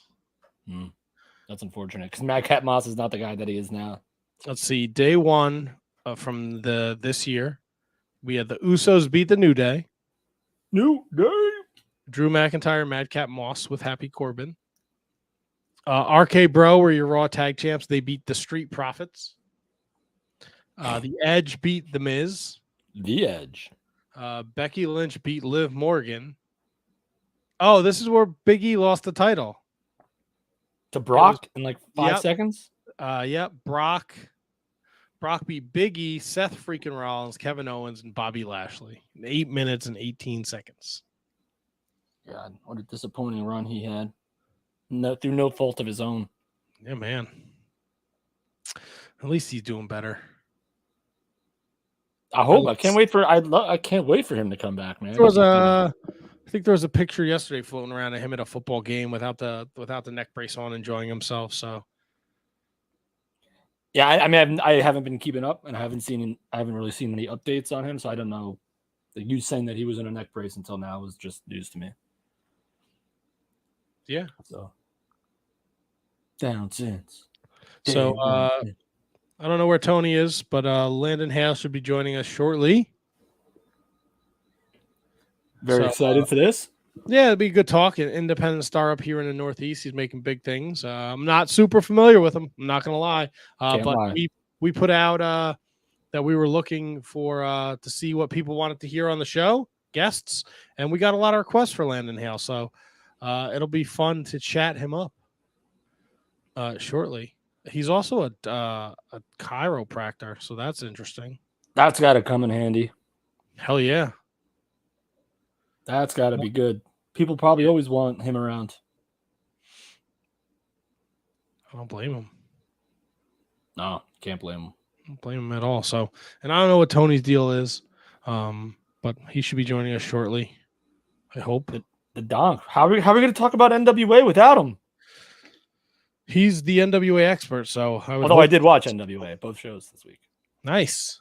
Yes, but I'm not averse to. I'm not honed enough on my skills to converse about it in depth. I did watch it. I did watch Overall thoughts. It's weird, man. Like now, like weird good or weird bad. Some's good, some's bad. Or no, I guess nothing's really bad per se, but it's just weird. It's some good, some weird. Like now, apparently, there's like a new question mark. Yeah, it's just Rodney Mack. Yeah, I know, but like, and no, yeah, that I know. And then Aaron Stevens is now called like Black Glove McGee or something like that. And he's like coming back out of retirement because he's not retired; he's rewired. All right, I dig that. He's a good heel.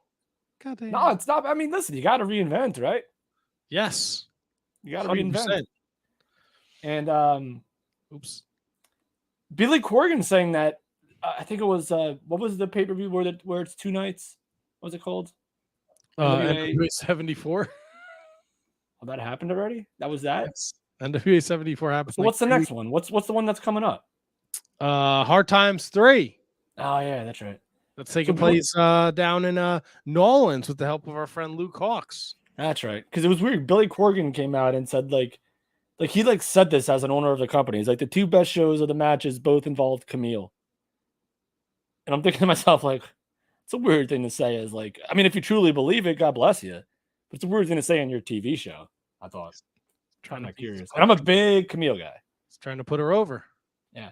Well, she's already the champ. She's been the champ forever. I don't know. Maybe people don't respect her. Let's see what happened. Oh, I watched the USA show where dear, good, close personal friend Brian Myers advanced in the #1 contenders title tournament for the national championship, defeating former guest of the show Mike Bennett. Oh, solid outing with no real shenanigans as far as I remember. I don't think he did anything Myers like other than like on Impact what he tried to do. I thought you were gonna say like other than win.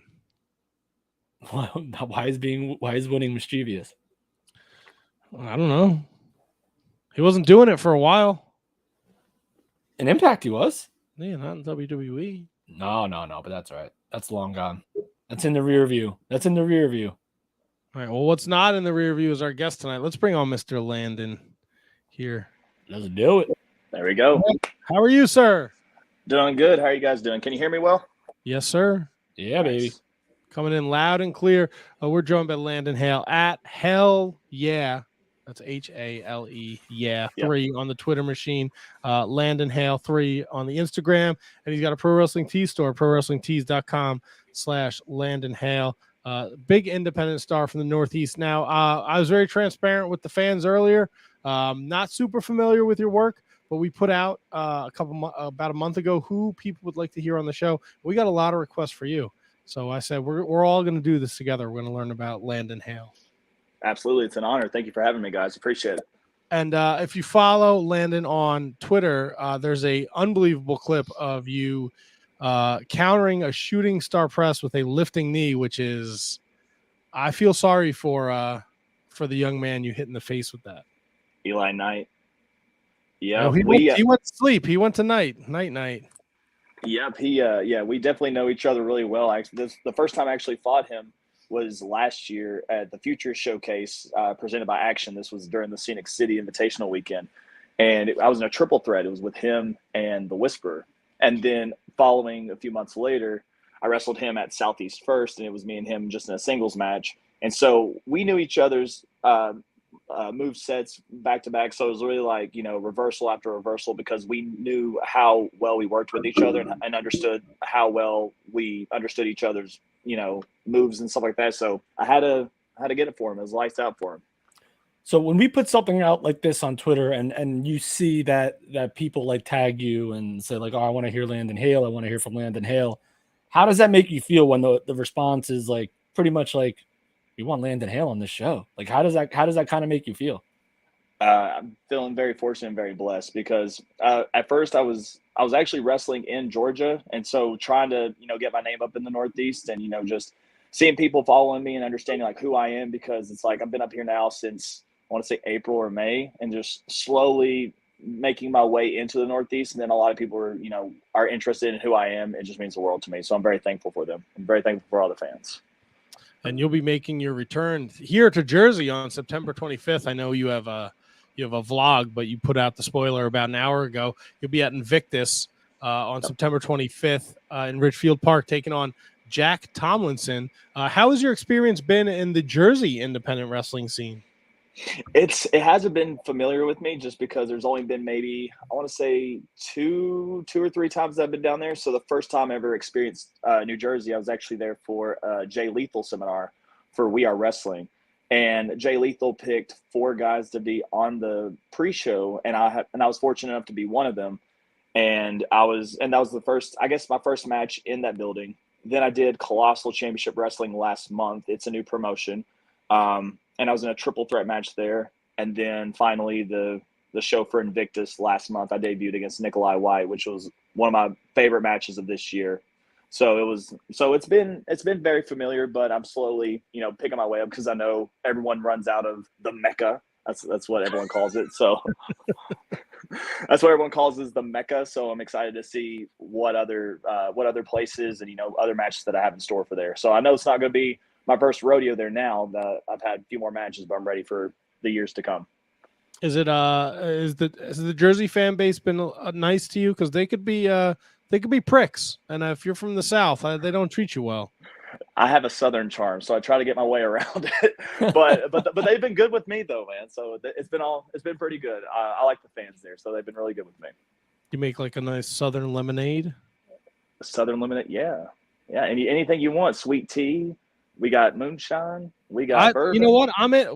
You like bury the moonshine in the backyard so they don't get it? Of course. It's the best stuff when you don't sell it out and publicly. So obviously we have so I'm from Kentucky, so we have the best moonshine and best bourbon. So have you ever made moonshine? No.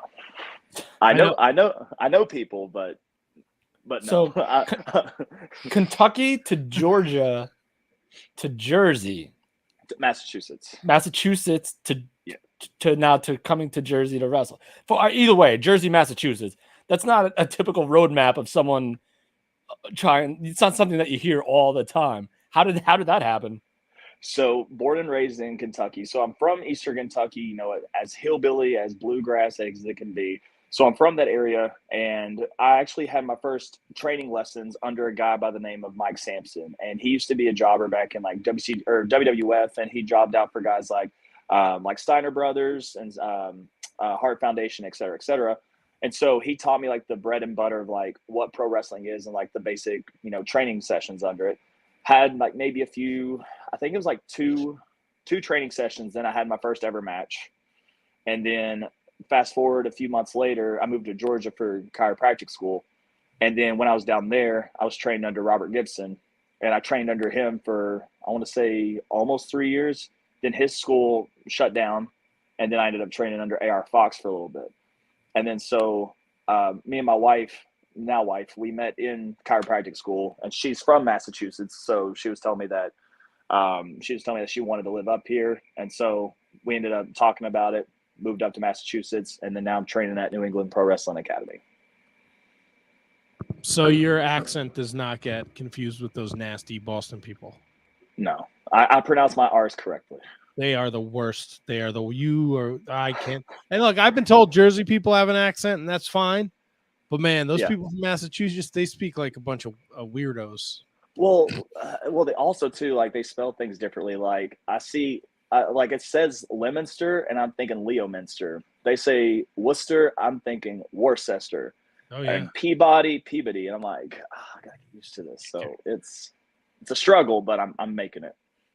Let me ask you about the chiropractor school thing now. I watched some of them clips online where people are like, my neck has been bothering me for 13 years. And then some dude just is like, boop. And they're like, oh my God, can you do that shit? Yeah, that's what chiropractors do.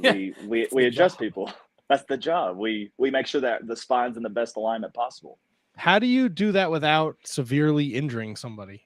So we are, believe it or not, we are the lowest malpractice. So meaning that, like with surgeons, their malpractice insurance is like almost $100,000 around that. Ours is like the safest practice, because you have some people that they think, oh, if you adjust too hard, you're going to hurt something. It's not. It's all about the technique and how you use it. Like I'd have to put so much force in, like behind something, like literally as if we're like, just cranking at their neck in order to do some damage. But it's one of the safest professions that you could be a part of. So I love watching those videos. I don't know what I would do if somebody did that to me, but I love watching them videos. It's a great experience. It's kind of like what was it? Owen Hart. What was his gimmick before he passed away? The Blue Blazer. The Blue Blazer, where he's like, take your vitamins and say your prayers, drink your milk. I should be the one that's like, go see your chiropractor. Now, did you? We are good friends with. Doesn't really flow. Take your vitamins, drink your milk, and go see your chiropractor today. Just like holding that out for the longest of time, you run out of breath. And he brings out like one of those things that you see in the doctor's office that has the entire like skeletal body. Go see her. I love it. I need to start doing that. So we're good friends with Crowbar Devin Storm. We've known him for a long time, and he's one of the few wrestlers who had a plan if wrestling didn't work out for him, and he is a very successful business here in Jersey, similar to chiropractor. I don't know exactly what it is. Tony would be glad to tell me. But was that when you got into wrestling, were you like, I need to have something to fall back onto? Absolutely. And so my thing is that right now I'm about to be 29, and I started wrestling so last month made 4 years I've been into wrestling. So I didn't start at like 14, 15, 18, and however young everybody gets into wrestling. I started I would say for pro wrestling at a late age, because in my area of Kentucky, it's not really popular when it comes to, independent pro wrestling. So for me, I tried it out. I was like, you know what, let's see where wrestling takes me, because I fell in love with it since I was like 4 or 5 years old, and then actually getting into it, I have a deeper love for it. And so obviously with doing wrestling, I was like, you know what, I had already had the plan of becoming a chiropractor before training to be a professional wrestler. And it only makes sense to make sure you have that backup plan to fall on, because if wrestling doesn't happen to me tomorrow, I still have something to support me throughout the rest of my years. So in Kentucky, right? So like when I'm thinking like we're older than you. I got like 10 years on you, right? So like when I hear stories of like these different places, I immediately think like what territory was popular at that point in Kentucky. But 29 years 29 years ago, probably not. We're probably well out of the territory. Were there any local promotions that were on TV that had like cable access for you, or was it just WWE, maybe WCW? Were there any local promotions that had television time there in Kentucky?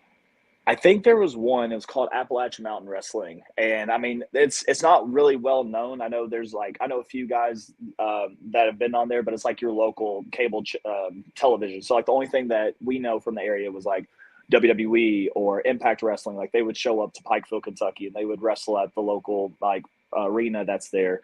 And so like that's the only thing that we're exposed to. They're not exposed to like independent pro wrestling. Like up here, you go to independent shows and everyone's like, yeah, let's go drink, let's go have a good time. In Kentucky, it's unheard of because not a lot of people are used to that. Like they'd rather go to like concerts or they'd rather go do other things than to see independent pro wrestling. Now, if like WWE or Impact or if AEW ever comes up there, people probably buy a ticket to go there. But that's all we're known is televised wrestling, not so much local promotions. That seems like so insane to me because we're flooded with them up here. Like absolutely like flooded with independent wrestling every weekend, 3 or 4 shows every weekend.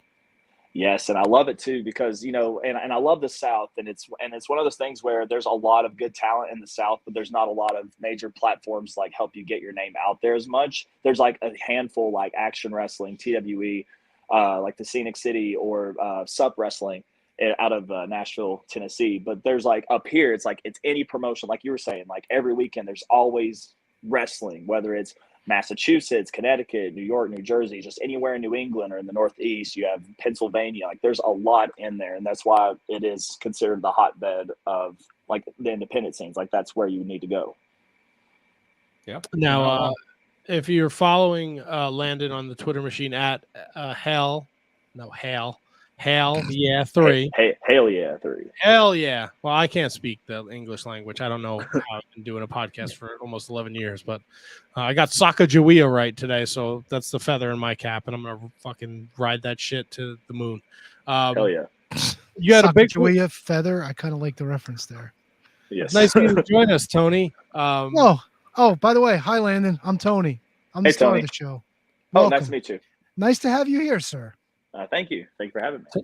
Tony is the 3rd Shining Wizard, and he definitely does not hate guests. No. Oh, shit. Sorry. That's my fault. I didn't mean to put that up. That's why he was late. Anyway, we're just busting Tony's balls. He likes guests. Big weekend coming up for you. 4 days of wrestling in a row, 4 different states. But I got to ask, where'd you go for your wife's weekend getaway for her birthday? Actually, it wasn't last weekend. So last weekend there was a wedding, but this weekend is her birthday. So Thursday's her birthday. Yeah. So this weekend. Gotcha. Yeah. So this weekend we're actually doing the getaway, which we're still figuring out plans right now. But now next weekend is the 4 days of wrestling in a row. So that I'm excited for. Well, I mean, I'm excited for both of them. But, yeah. I saved myself. Barely. Saved myself. It was close. Saved. It was close. Yes. That's as close as we've ever come to something catastrophic happening. Yes. Yes. Would you call Chaotic Wrestling your home base up there in Massachusetts? Yes, and yes, I would say that. I know that there's a lot of good talent that comes out of Chaotic, and I know that they have a busy schedule, but I've also have a lot of good bookings right now up until December. So I know that I talked with the main guy behind it, Chase, and we understood that, moving up here, there's going to be a lot of promotions that like I'm going to be traveling to just to like experience the different things. That's not just Chaotic. That's just not, XYZ, just, get my feet wet with different promotions up in the area. And so, like, I would still consider them my home promotion. Definitely do consider that I do train up there, and I'm definitely understanding everything that they have to offer for me. So yeah, I would consider that. Would you say your eyes are on the prize up there? You're looking at Davey Ann. You want to take that title from her? Absolutely, yeah, 1,000%. Yeah, it's just more of the time and the place, and just whenever the opportunity hits, I'm all for it. You think you can get a couple guys together and vanquish the unit? I'm tired of hearing JT Dunn's mouth. I like the guy, but he don't shut the fuck up. I know. Yeah, I mean, I think it was like me, Ichiban, and then one half of the Haven. We tried to, but them and their cheating ways. So we just gotta figure out a game plan. But yeah, I'm definitely down to wrestle JT Dunn and kick his ass. Nice. I would like to see that. Is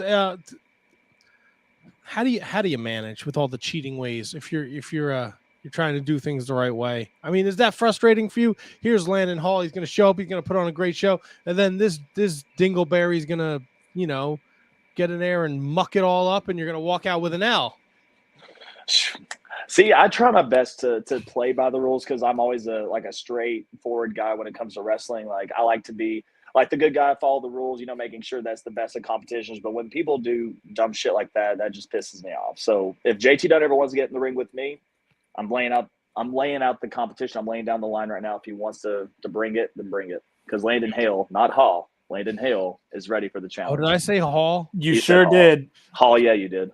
Landon, I'm going to dial it back a little bit because you mentioned Uh-oh. the name, two names. I'm going to ask two questions here. One is obviously the elephant in the room that I just found out tonight is that you trained under Robert Gibson. And we try not to ask like how was it training under so-and-so, but like Robert Gibson's a guy that you don't necessarily hear all that much about. I mean, he had a great run with Ricky as of late. I feel like Kerry Morton has taken over that role with the Rock and Roll Express now, but what's like the one piece of advice that a guy like Robert Gibson can tell you? Definitely work. Because nowadays, like, especially and I've noticed the difference between the South and the North when it comes to wrestling. It's like down South, I feel like it's more slower. And then like up North, it's very fast paced. You know, it's like, you know, TV style wrestling, like boom, boom, boom, boom, boom. Down South is like, you could take your time with it. But regardless, she's always telling me to take my time when it comes to like understanding my opponent, understanding the fans, you know, getting the crowd involved, footwork. Just there's a lot of like very specific things that, because again, when it comes to the Rock and Roll Express, Ricky Morton was hot on the mic. Like Robert, you would barely hear him talk. But when you get him outside of the ring and you get him outside of, you know, being in front of a microphone and you're actually talking to him one-on-one, he has so much knowledge and like he just floods you with so much information. So I'm very thankful for him because like you were mentioning, not a lot of people hear that you were trained by Robert Gibson.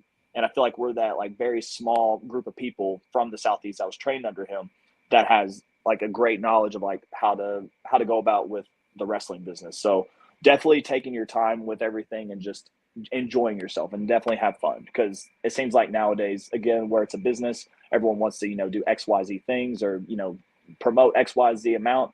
But with him, it's just all about remembering to enjoy yourself. Okay. And so another name that was brought up earlier is, I guess, who you'll be working coming up recently. I believe Matt said at Invictus is a guy by the name of Jack Tomlinson. Yeah. So I'm familiar with Jack. I know him okay. So he's very involved in social media and the vlogs and the video diaries and all that kind of stuff. How important is something like that to you for someone that might not be familiar with Landon Hale? Is that something that you keep up with on trying to be as active on social media as you possibly can? I try to be active on social media. Like I'm definitely on there a lot, especially with, you know, nowadays with wrestling and with promoting, you know, because back then, and like, obviously I'm not familiar with it, but back then, you know, it's different to like be promoted or to promote events out there. Whereas here, it's like we can promote it as like a click of a button on Twitter or a share on Facebook, et cetera, et cetera. So I think with help promoting not just your brand, but also your matches and who you are and how you wrestle in the ring, that's going to help you expand who you are. And again, social media isn't everything, because there are times where people may have to see you who you are in person. And I've taken that firsthand. You know, I did example the We Are Wrestling seminar under Jay Lethal. And then now that's something that's on my radar is We Are Wrestling. And so it's like, okay, definitely keeping you in mind for future events.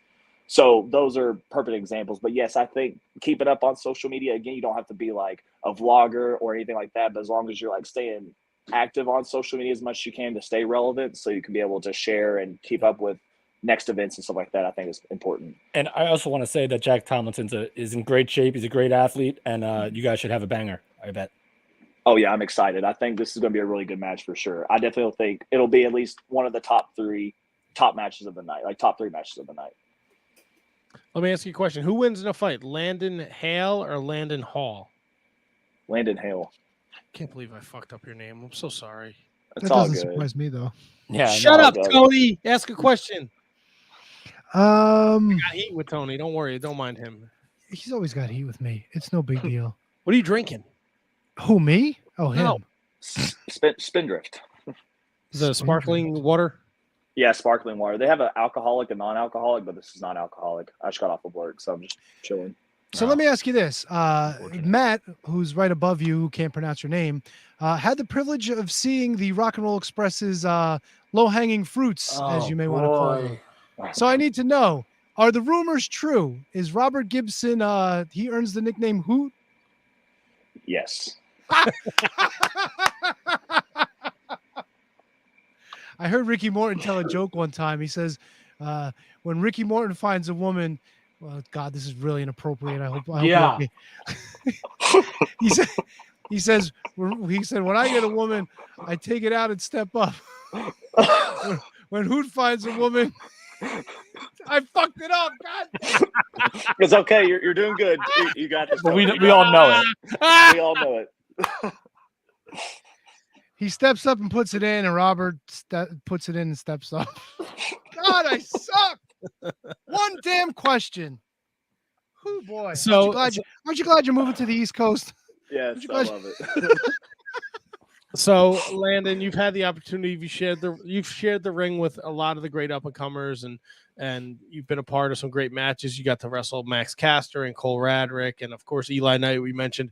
Who's on the bucket list up there in the Massachusetts area that you're kind of jonesing to get in the ring with? Because I think, and I'm not sure if you've ever gotten in the ring with him, but I know Anthony Green is back in the Northeast, and I know he just had a great run over there in Noah. Have you ever gotten a chance to tangle with Anthony? And if the opportunity presented itself, would you be quick to sign up for that? 1,000%. Yeah. Me and Anthony, we're really good friends, but yeah, I definitely think that wrestling against him would definitely see where I stand in the wrestling ring. Cause I know he's had so many years of experience. Like you mentioned, he just got back from Japan. He was on NXT. So he has a lot of experience under his belt. And so I think he would be a good opponent. Definitely. I mentioned JT Dunn earlier. I think someone like Ichiban or, any of the Miracle Generations where it's Kyle King or Dustin Waller. Definitely Alec Price. Like we mentioned before, Davian, I think she's very talented. Becca, Masha Slamovich. There's a lot of people that I can mention. And Speedball Mike Bailey, I definitely want to have a match with him. I think that'd be a great match. Darius Carter, I can mention a lot of people. But yeah, those are just like top names, I guess, at the top of my head. Yeah, I always mention it. Darius Carter is one of those guys where I just don't think he gets enough love. He's just so super talented. Underrated for sure. I've seen his name pop up so many times, but I mean, I think he gets underutilized. And I know that they've mentioned the top 500 black wrestlers, and I know that I think he's top 20, which I think he's up there in the top 20, which well deserved. And I think he should be so for sure. Yeah, higher up there for sure. So, but yeah, I definitely think me and him would do well in the ring for sure. Definitely someone I'd like to be in the ring with. During my commentary days, had the privilege of calling a few Darius Carter as well as Mike Bailey matches. And this is Mike Bailey 5-6 years ago before, he unfortunately wasn't allowed back in the country. But it's nice to see that he's still around and he's still as good as he's ever been. And he gets to ply his trade again in the U.S. So 2 guys on that list, definitely I'm looking forward to seeing you match up against.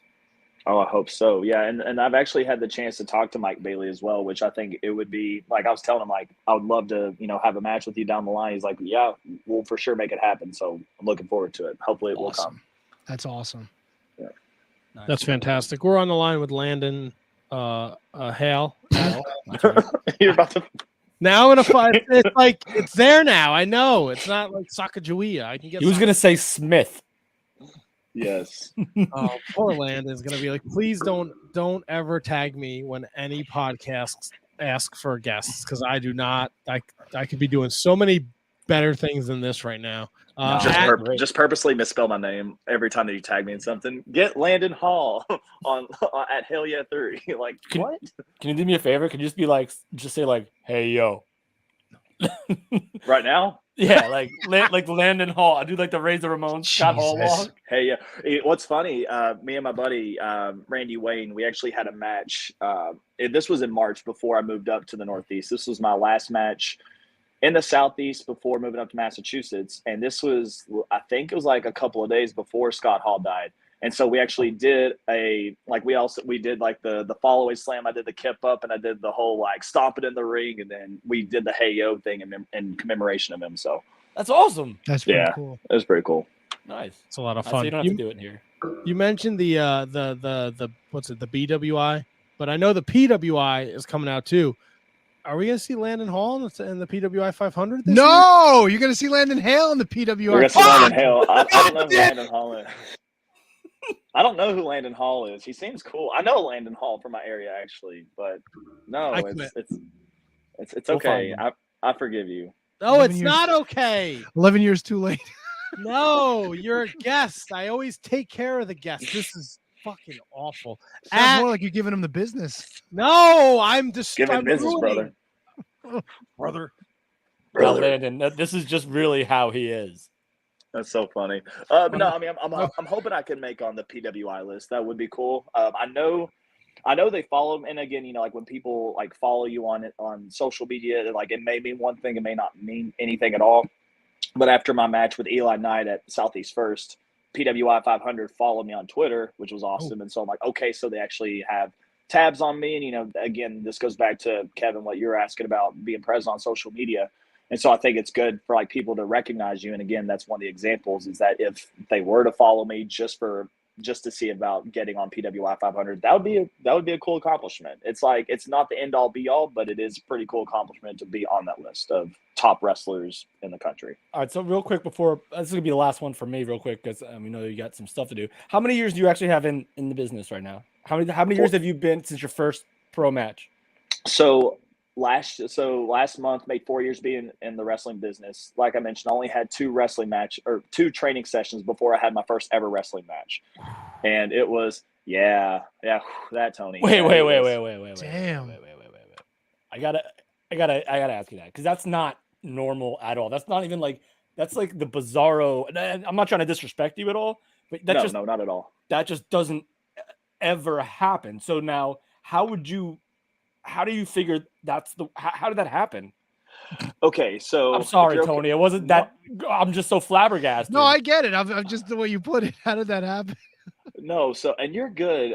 If you're okay with like a little bit of a long story, it's not really a long story, but usually when people say that like they've trained for so long before they have their first wrestling match, like you mentioned, that is a true thing where it's like, okay, 6 to 8 months or 4 months or whatever, that's when they had their first wrestling match. So I'll give you a little bit of a story. So I wanted to try wrestling, and one of my buddies, he's local in my area of Kentucky. He's my cousin, I believe, and we were talking, and I was just like, Wait, I guess wait, I gotta back you up. We can't let that go. Yeah, he's my cousin, I believe. Come on. So he actually messaged me a few weeks ago. He's like, I think we're cousins, and that's the reason why I'm saying that. Oh, so okay. I just recently found Gotcha, this out gotcha, because of like a long gotcha. family tree, but I think it's by marriage, but whatever.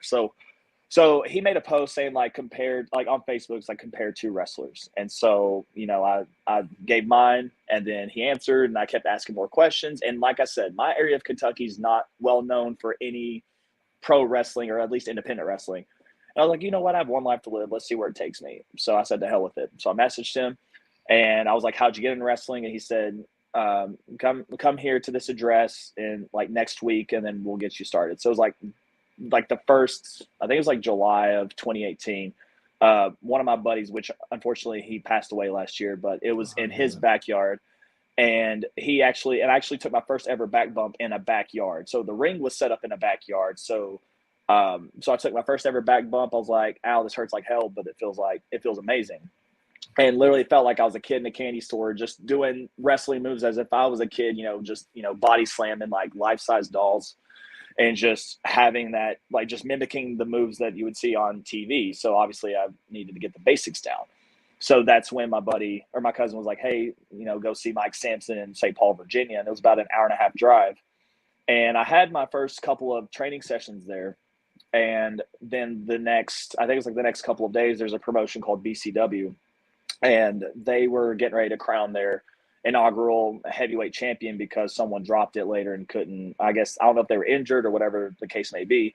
So as I showed up, you have to have a Kentucky wrestling license in order to wrestle. And one of the promoters was asking about if I had my license, that they technically wanted me to be a ref first. And then and I'm very thankful for two guys I'm going to mention, JT Walker and Eric Porter, because when I was there, they were like, hey, we have the ring set up. You're more than welcome to get into the ring and let's see what you're doing. So it was really very basic, generic bread and butter, like basic drills. And then they were like, okay, we don't have as many wrestlers. We need him in the ring. And so I was a part of the tournament. I not only had my first match, but also won my first ever match. Wow. with a really shitty flying knee to the face that did not land. And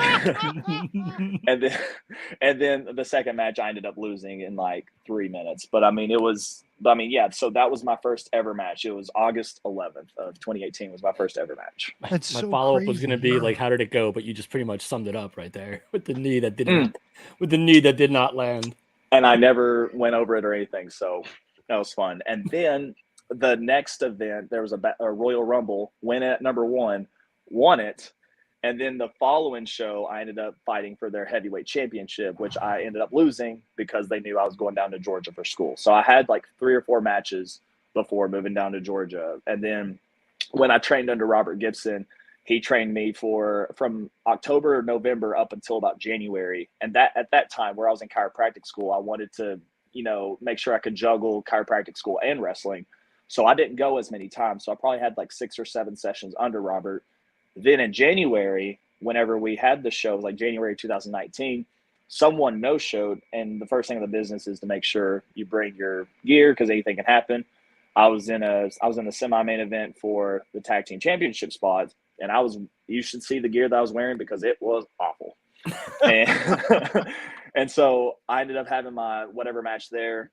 And then from there, just Robert was really impressed with what I did. And I became his 2-time APCW because his promotion was called All Pro Championship Wrestling. I became his 2-time APCW heavyweight champion. As long as it wasn't pleather shorts. It wasn't. It was. That's another story for another day. All right, we'll talk part 2. We'll talk about pleather wrestling gear and how hot it was. Yes, it was an awful. It was an awful. I'll tell you about it. I'll send you guys the video of my first match in Georgia, and then you're like, okay, now I see why. Like I stuck out like a sore thumb. It was awful. Nice. So we're talking with Landon Hale at Hale3 on Twitter, Landon Hale3 on Instagram, ProWrestlingTees.com/Landon Hale if you want to grab a t-shirt. Landon, it's been an absolute pleasure to have you join us tonight. We appreciate you taking the time out of your busy schedule. For those not familiar with Landon Hale, not Hall, Landon Hale, if they're not familiar with you or there's something you want to leave them with before we let you enjoy the rest of your Monday night, what would that be? I'm sorry, I'm zoned out for a second. What would you say? What was that one more time? What do you want to leave the fans with that might need to know something about you, or what would you want to leave with the listeners of this show right now about Landon Hale? I'm one of the most down-to-earth people that you'll ever meet, and whenever it comes to wrestling, I'm here to light it up. But anyone that's gonna doubt me or they can't take me serious, just realize once you get in that ring, it's lights out for you. Nice. Boom. Like it. Landon, it's been a pleasure. We'd love to have you come back on in the near future, whenever you're free. You want to just come in and hang out and shoot the shit with us. Tell us if the Jersey folks treated you well. If anyone chanced Landon Hall at you, I swear to God, I will drive to their house and punch You're them. gonna laugh. You're gonna smile. You're gonna think like it was all you. He's so. I will say this, and this. I'll send this home. So during that first or the 2 matches that I had, my first ever debut. So the announcer, which was the promoter's wife, so she announced me as Landon Hale. and then the second time when I came out to fight, she pronounced me as Landon Hall. Not joking. And I'll send you that video because it's on YouTube. Everything's on YouTube. I'm really sorry. Yes, everything's on YouTube. Really That's all sorry good. about that. All right, buddy. No sweat. No, it's embarrassing. I am better than that, and you deserve better, sir. I thought you were going to say I'm better than you. You know it. I was like, wow. No. You're not Bobby Lashley, so you're good. No. Thank you. I appreciate that. I'll crush his head like the grape that Bobby Lashley. That was an MJF reference. It had nothing to do with Bobby Lashley. Matt just hates Bobby Lashley. Yeah, but I would say that to Bobby Lashley. I'm better than you. Okay. You know it. Gotcha. Big boy. Gotcha. Big boy. All right. Landon, thank you so much, man. Thank you so much, man. Thank you, guys. Hope you had a good time. We'll talk again soon. I did. Thanks, Landon, man. Be well. Take care, bud. Hey, you as well. Bye. Landon Hale, everyone. Great guy. Landon Hale was nice. Let me send him a message and just thank him. I can't believe I fucking Tony, how are you, man? Hi, Tony. I'm doing well. How are you guys doing? Busy day for the T-Donk. Yeah, you ain't kidding. I had meetings. I had The doctor was in. extra nonsenses going on, and work was just the half of it. Uh-oh. We got problems, boys. We got big Christ. problems. What's breaking news? I gotta. Well, do I I have need to hear this. Look, yeah, I mean, look, I don't even want to hear it, but there's some I stuff. have to. Can I run for like 5 seconds? Yeah, go ahead and run. I gotta put all this stuff in the system anyway, so I gotta do this nonsense again. Well, Tony, I don't know if you've been listening, but it's been like I had to pee. That's why I didn't like leave the interview, but Kevin was having technical issues and he was gone for like a good couple minutes, and I was just rambling by myself like a maniac. So That's fine. I'm sure it was good stuff.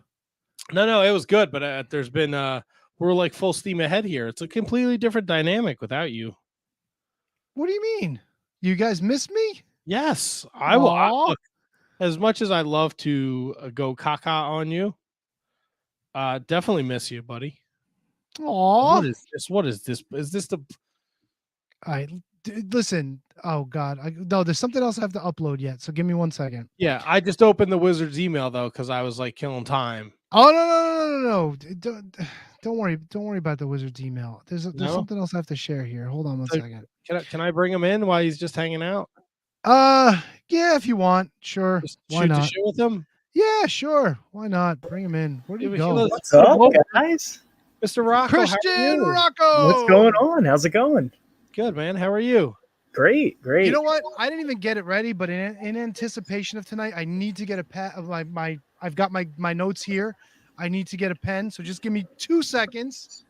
I'm still here though. All right, Tony's still here. Well, Can You Beat That champion Christian Rocco, but more importantly, Monster Factory. How's that going down there for you, brother? It's going great, man. They finally got me on a solo run right now, so I'm Nice. and I'm riding with it. Like the last couple of shows, my family hasn't been there, and none of my friends. So I was curious, like, what the reactions would be, and they've been great. Like, I haven't expected the fans to take to me like they have, so I'm very happy about that. You finally Good got news, away from man. it. You were you involved? Were you in some kind of stable with that rotten John Alba? Oh, absolutely, world renowned. And then Absolutely, he They were says. terrible. you kicked him to the curb, right? Oh yeah, I punched him in his face. Oh, okay, I thought you were siding with him. Fuck that, then. No, not at all. They turned on me. They replaced me. Sounds like Oh, so you were with them? I was with them. You can't fucking replace dirty. Christian Rocco. You can't. I'm back. I replace- saw the dark side. I'm back. You can't but- replace the kid. Come on. They can't. Nobody's taken to it. I'm like I said, the reactions have been great. You can go back if anybody wants to watch the matches. They're on the MFPW YouTube channel. Back to School Beatings was the most recent one. I wrestled Hyena Hex for the middleweight medallion, and before that, it was me and Liam Black. So, been a lot of great matches, having a lot of fun. It's a dream come true. It's really starting to feel like everything's falling into place. I say that every year, but it seems like I'm getting closer and closer to something. That's good though. Yeah, Yeah. it's good, man. That's what I like to hear. So, Tony, I guess the floor is yours here. Listen, and typically when it's time for the Can You Beat That championship to come around, we'll get a notification in the Discord that the championship committee has certified the questions for the competition. I did not receive any certification, and I thought that was odd. So just a little while ago, I got an email, a loaded email from the committee to my personal email, by the way, not even Shining Wizards. Okay. And I don't understand what this means, but I received this. I can't even see it. Well, apparently it looks like Kate was incapacitated. Oh my God. What? Who could have done it? What is this? What? I What can't the see the fuck? sign. I can't even see what it says. I can't read what it says I from got it. it's something I got it. not Tony. Definitely not Tony. No, it says it definitely starts with the D. So it's definitely not Tony with a bunch Gotcha. of. It's like Triple H and Sean. I don't understand that. And then this went along with it. What's that? Last time that son of a bitch calls me old. Drizzling shits. I don't. What was that? I can play it again. We got to listen. It's a little quiet. Last time that son of a bitch calls me old. Drizzling shits. Is this supposed to mean something? Hold Listen. on. What country is Am that? I to believe Yeah. that Tony was late because he attacked Kate the Great? Ooh. I mean, I don't know. That's That's Time using that son people. of a bitch calls me old. Drizzling shits. Matt, where's the motive? now. Does that sound like me? If you were trying to disguise your voice, yes. I don't even know if I could speak like that. Nah. Yeah, calls me old. Yeah, I don't. Okay, don't- that's dead on. It looks like an NXT parking lot. It looks like a parking lot in Saudi Arabia. There's like, Yeah, the language was weird. The right. yeah. Not weird, but just not English. And then Doesn't I necessarily get mean anything. I get this email directly from the championship committee. Oh no. I haven't read it. Because I wanted to see what this audio and video and photographic nonsense was. Let me pull this up. Okay. We, the Can You Beat That committee, regret to inform everyone that due to what we are being told amounts to nothing less than an assault, Kate Hensler will not be able to challenge tonight for the CYBT championship. While nothing is confirmed, we were informed that someone close to the Wizards may have been responsible for such a deplorable act. As such, and despite what some may think, the alleged responsible party will not be permitted to step into the challenger position, and we have selected who we feel is a suitable replacement. Therefore, challenging Christian Rocco tonight will be none other than Shining Wizards Tony. Oh yeah. All right. Despite these despicable events, this is a despicable decision. Despite these despicable events which have allegedly transpired, we are still hopeful that tonight's matchup will be entertaining and competitive, and we wish both champion and challenger the best of luck. Number one, Okay. I don't want this spot. Shut up. All right. I really don't. First of all, I got a lot of fucking questions for this bullshit committee. So So do I. person- This is the ridiculous. the person who allegedly attacked Kate isn't getting a shot. So the committee thinks me or Kevin did this. I don't know. It Why would said- I do? You guys aren't mentioned in here. As a matter of fact, nobody was mentioned. It just says someone close to the Wizards may have been responsible for such a deplorable act. There's a lot of people close to us. I don't know. Hold on, I'm getting a fax actually here. What's going on here? I think Well, GM calling. Well, think- but this is ultimately the problem. Like, I have questions ready to go. They were not certified. Of course, I'm not going to use them. they're not Well, certified. Tom- It certifies them. Tony, I just got a fax from the committee. Tony. A fax, you say? Fuck is go. First of Whoa. all, Yes, you have a fax machine in your basement, Kevin. that's right. Tony's getting it. Can you beat that? He's getting the challenge. I was the longest reigning champion. This is fucking bullshit. Not only did I get a fax from the committee, Matt, want to know what that fax is in my hand right now? Is it the Carfax? Carfax? Just the fox? Alicia Fox. I have the can you beat that questions? Whoa! Great. So this is really happening. I'm going to get fucking slaughtered. This is really Oh. happening. This is bullshit. All right, It says Tony versus bring it on. Christian defending against Tony. Listen, I have I'm agreeing. I'm starting to agree with some of the comments I'm seeing. Mike Peterson says the committee is rigged. It is. Asian Joe says kids just hanging out in the NXT parking lot. Well, that would make sense. Mike Peterson accusing me. How dare you? He also thinks that the language was Hindi. So I don't know if Kate's hanging out in somewhere in the India part of the world, but I mean, that's possible. Mike Peterson The blaming Indian Ryan. part of the world. I mean, Middle East. It's not Middle East. It's like Asia, isn't it? I don't know. Yeah. Mike Peterson saying it was schlong. Asian Joe offering to notarize the questions for you because he is in fact a notary. This is ridiculous. This is first. I'm of not all, a challenger. I'm the questionnaire. I am the host. I am the First- mastermind. Not First of tonight. all, I just want to put this out there, Kate. I really hope you're okay. Speedy recovery. Whoever did this heinous attack. Who Haney? attacks first of all, who attacks a woman with a stepladder fucking Well, savage. definitely not Tony, according to the graphic on that ladder. Yeah, well, I watch a lot of murder shows, and I'm not saying Kate is murdered here because that was what Christian was going to do to her tonight. Well, I'm going to connect the dots here. It's real coincidental that Tony gets the shot at the Can You Beat That Champion? And he's always reading notes from the committee, getting fucking Ravens dropping off notes to him from the committee, or however they fucking mail him shit. If I had to guess, that's a Marco Stunt sized ladder there. Marco Stunt would call that a big ladder. Maybe he's trying to get one over on you. I don't know. This copy of this fax is notarized, by the way. So this is official. Thank God. This is an official document in my hand. There we go.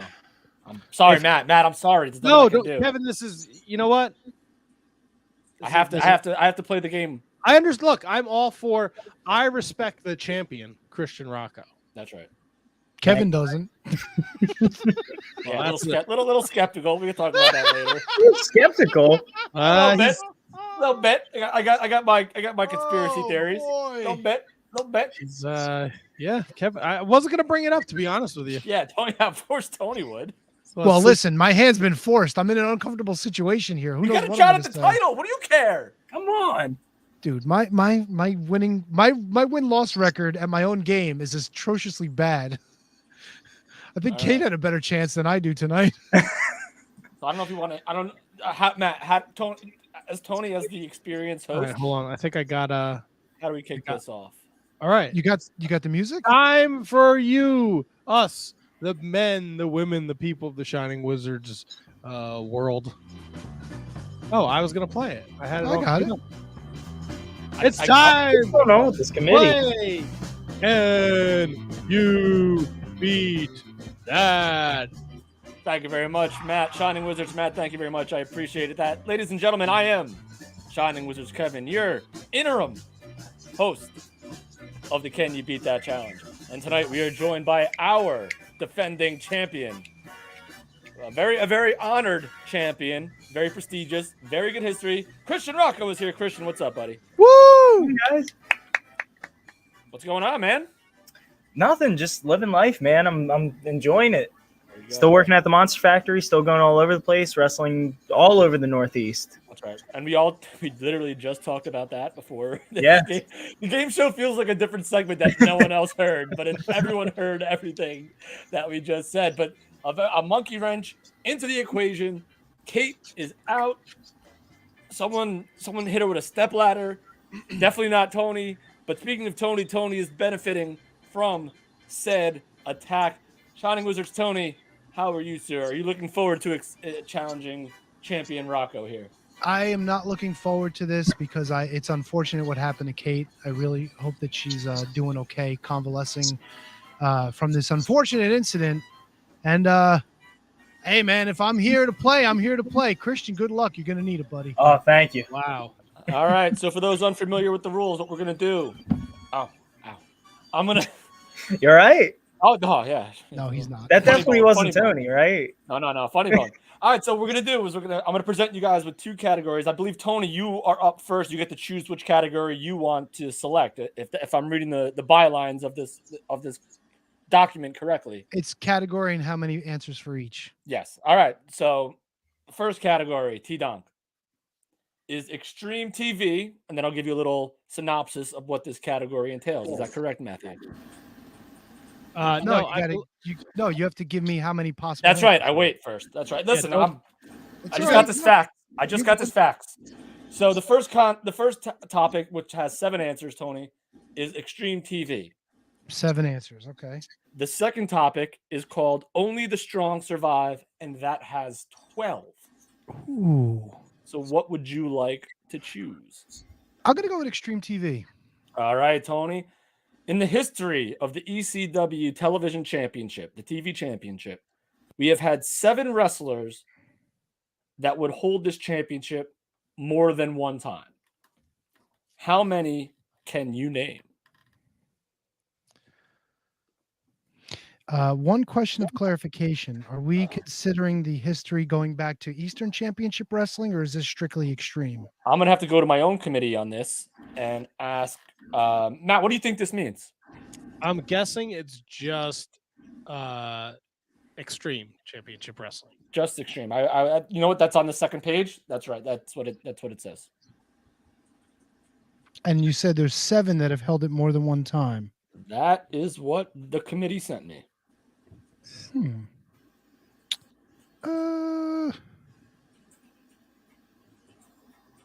gonna go 4. All right, Christian. Tony says he can name 4 TV champions that have held the belt more than once. How many can you name? I was also going to say 4. Shit. I'll try 5. The Rock is going to try 5. Donkers?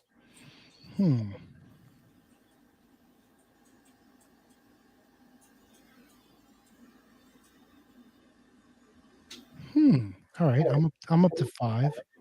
This is how many have held them twice? More than one reign, the committee has said. Okay. You know what, Christian, go for it. All right, Christian. Wow. You need to name 5 television champions with more than one reign in Extreme Championship Wrestling. Go for it. Taz? That is 1. Taz has 2 title reigns. Okay. All right. I'm going to guess Whipwreck, Guerrero. Oh, hey. All right. I'm just trying to get them off my head. I'm trying Who did you say first? He said Mikey Whipwreck and Guerrero, Eddie All right. Guerrero. All right, so Mikey Whipwreck is number 2. He also has 2 title reigns. Eddie Guerrero, right behind him, also has 2 title reigns. So you have 3. Got to grab 2 more to take. Rhino. I'm sorry, repeat that. Rhino. Rhino is 4. 2 reigns as well.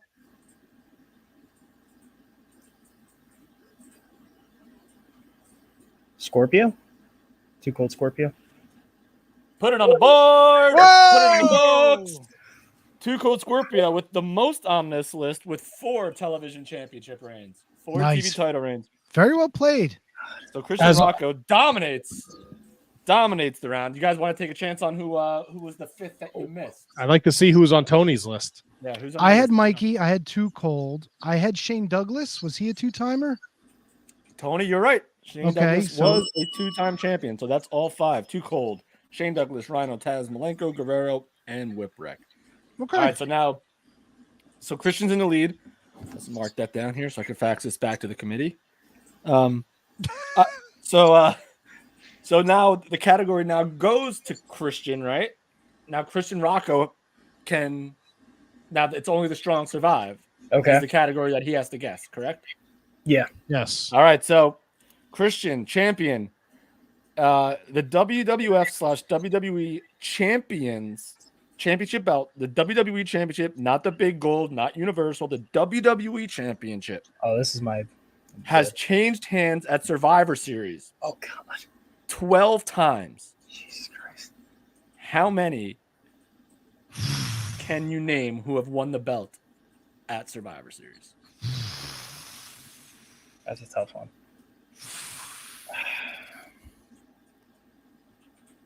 I'm going to go 5. Oh, All right. Hopefully. Not so oh tough, I guess. coming out hot. Take your time, Tony. There's no rush.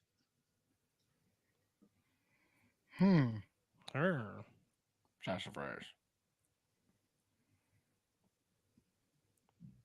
Showdown in Tinseltown. Well, while these guys are looking, please be sure to support the Shining Wizards Wrestling Podcast at Wizards Podcast on all forms of social media. We have a Patreon, patreon.com/Wizards Podcast. If you sign up and you donate or pledge $10 a month, you get put into the monthly drawing. And when you get picked, What are you doing? Who's doing laundry? no, it's Do me a favor, Tony, if you can really fast. Get rid of the shit that you put up there. The shit? The video and the picture, please. Thank you. Is that what that was? I don't know. But if you pledge $10 a month, you will be entered into our monthly drawing, and you get to choose how you participate in the show. So you could be in a Can You Beat That game? You could pick the Wizards Rewind. You could sit in on an interview like Ryan Schlong is doing next month. 6. All right. Ooh. Tony's going 6. And real quick, just want to let you guys know that. Nope. You're good. Christian, can you beat 6? Uh-oh. Kev, I'm curious. What was the brain fart? What happened? Did another fax come in? Yes. Yes. Stevie Ray sent me a fax that just said sax. It just said fruit booty. I can't match 6, right? No, you gotta go back. I gotta go over. All right. I'll try 7. Fuck it. Interesting. Right. Now he's got my head thinking here. I think Just a little refresher. It's how many people have won the WWE Championship at Survivor. Not for the first time, for any time. Anytime. Yeah. Fruit booty. There's some big ones that stick out in my mind, at least. So who said 6? Christian said 6? I said, wait, Tony, didn't you say 6? No, Christian said 6. So yeah, it's on. Yeah. Wait, did he say 6 or 7? Did you come back with 7, Christian? Yeah. Yes. Okay, so it's on you. That's It's 7. on you, T-Don.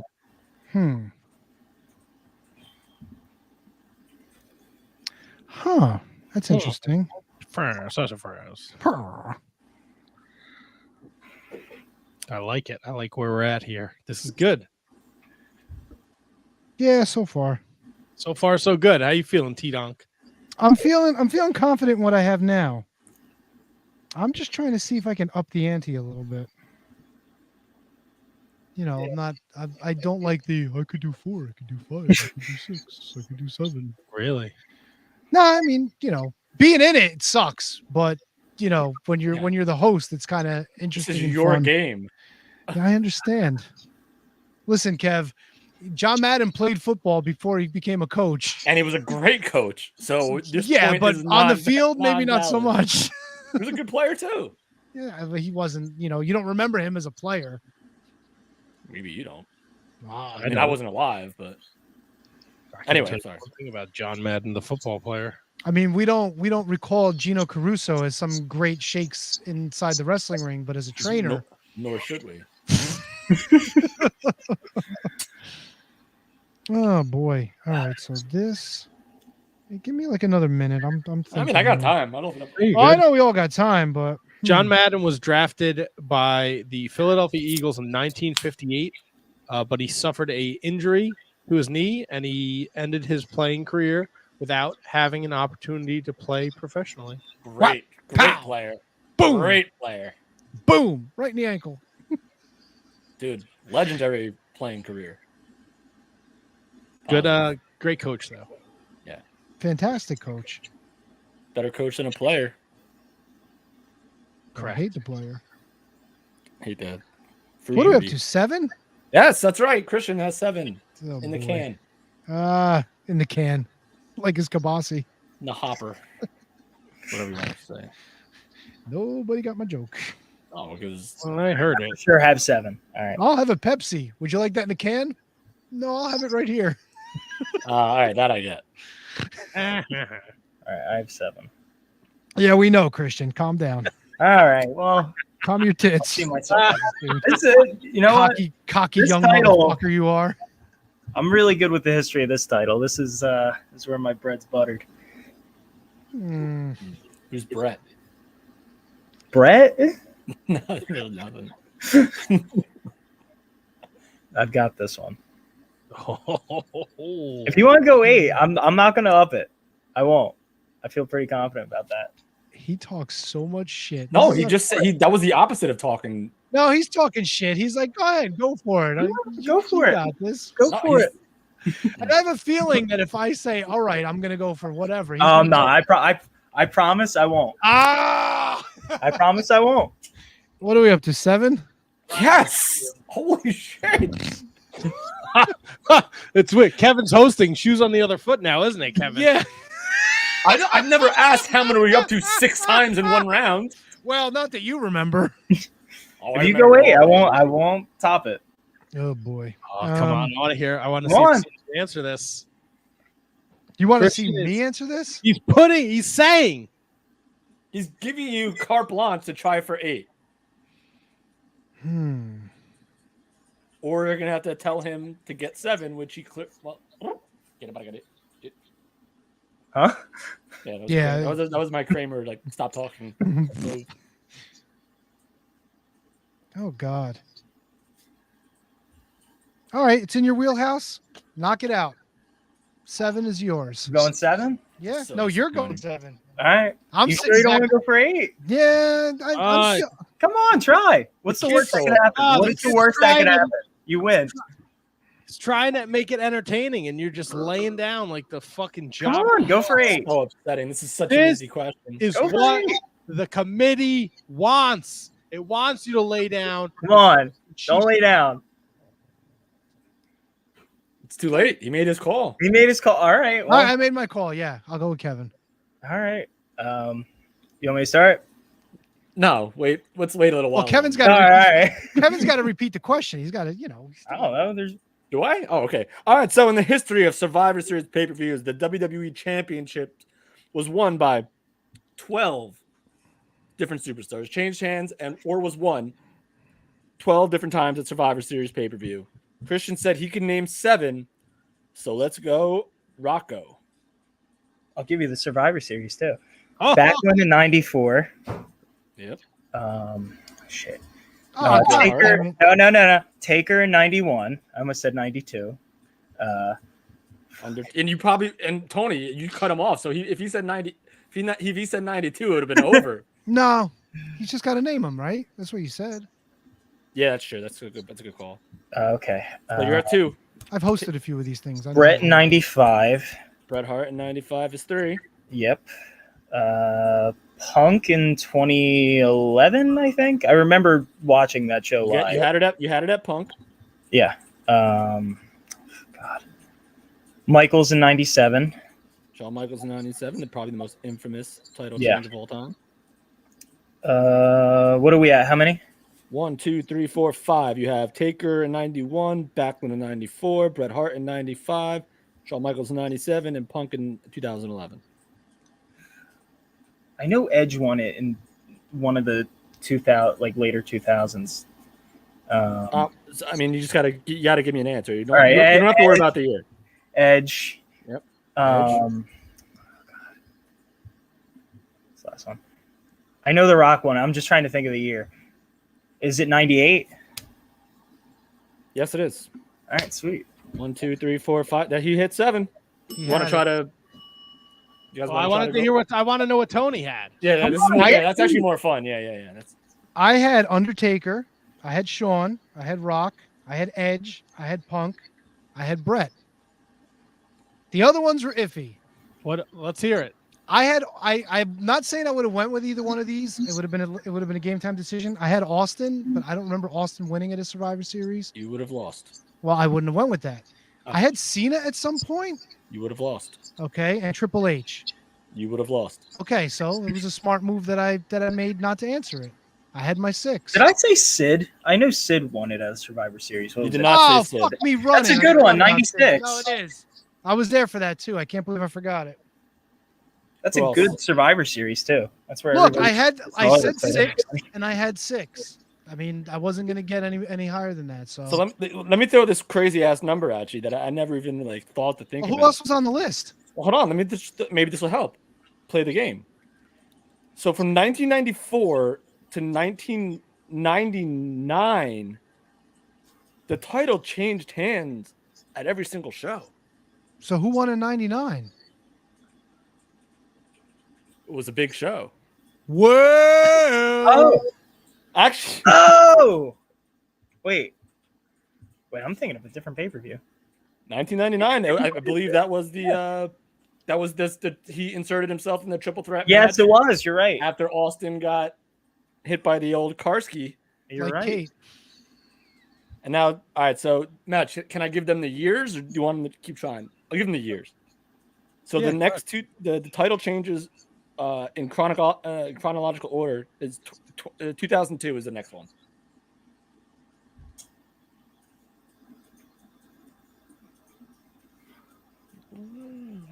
Wait. Eddie didn't win a Survivor Series, did he? Can we know who it was against? I might know. It's a Big Show. Big Show beats Brock Lesnar, if I remember correctly. I just have the result. I was gonna say that's what I was gonna guess. That would be it. So Big Show won in 99 and 02? And 2002. This is when I believe Paul Heyman turns on Brock Lesnar. Yeah, I was gonna say, isn't that the one with the? Oh wait, am I thinking of? No, it is because That's 2002. Yeah, Isn't that Kurt Angle, and then Brock Lesnar ends up beating Kurt Angle because Kurt Angle beats Big Show later on, and that's also the first Elimination Chamber, right? That's not maybe, but that's not. This was. I think this was a straight up match, though.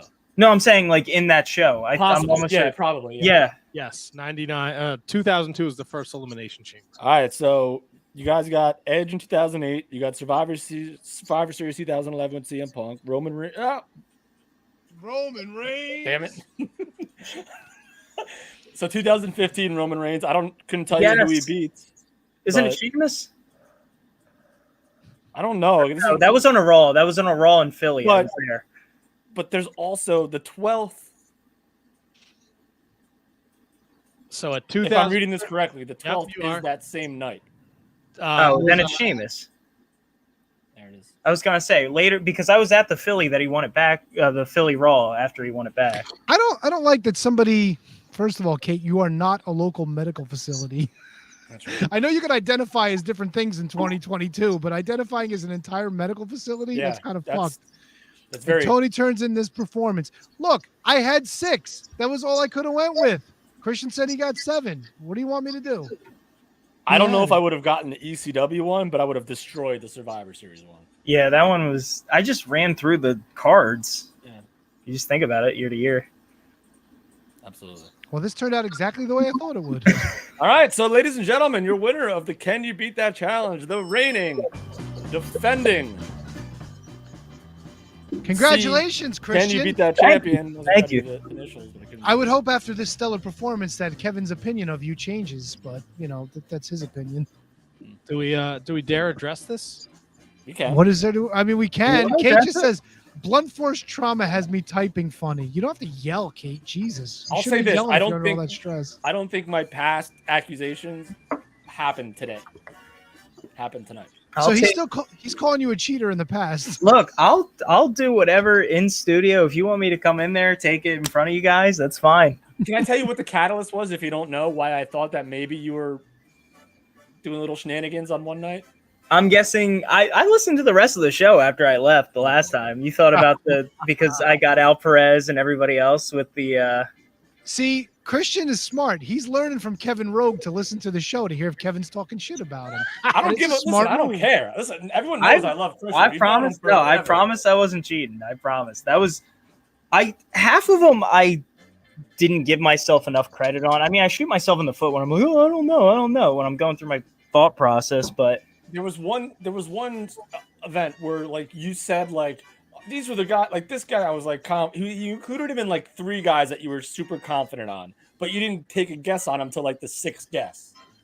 I promise you some of them were guesses. You assured yourself and assured us that like I was way confident about this guy, but wait a second, you didn't guess until the 6th guess. So I don't know. That could have been just a misspeak if that's the case.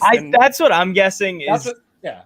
Because I shoot myself in the foot like that all the time when I'm like, I don't know when I really do know what's going on. Yeah. I do that all the time when I'm at wrestling where they go, why'd you do this? I don't know. Yeah. Oh, well, what you really do know. Yeah, well, I have like word diarrhea sometimes. And I've known you long enough where like the odds of you actually cheating were probably really, really slim. Oh, But- Kevin, don't hurt yourself fucking backpedaling. I got to, because he's making Holy he defended himself, and I'm accepting his defense. Oh, he was quick to just fucking talk shit the last 4 weeks about it. Yep. Talking shit is strong. Questioning. I listened to the show. Nah, you were talking shit, dude. Come on. When we had I wouldn't call it shit talk. when we had Kevin Rogan on third mic, you went after Christian hard. Oh well, I was probably drunk. Oh, that's not an excuse. 100% an excuse. No. He's boofing the East. Not this long into the game, buddy. Everybody knows how Kevin rolls when he does the Wizards. You can't pull out the I was drunk. I said a lot of regrettable things on this show. So to say that I've accused Christian Rocco I can promise falls you, very low on the totem pole. I'll give you my word, I didn't cheat. I would tell you if I did. Christian, you don't have to defend your act as anyone except for Kevin. Wait, some of you guys agreed with me. I did not agree at all. But you're on this boat by yourself, you have to go back to the archives. Let's go back to the You didn't necessarily agree, but you also like, Kevin, I can see your point. There was one of those. It might have been Kevin Rogue. It wasn't me. Yep. Wasn't here either. Maybe it was Rogue then.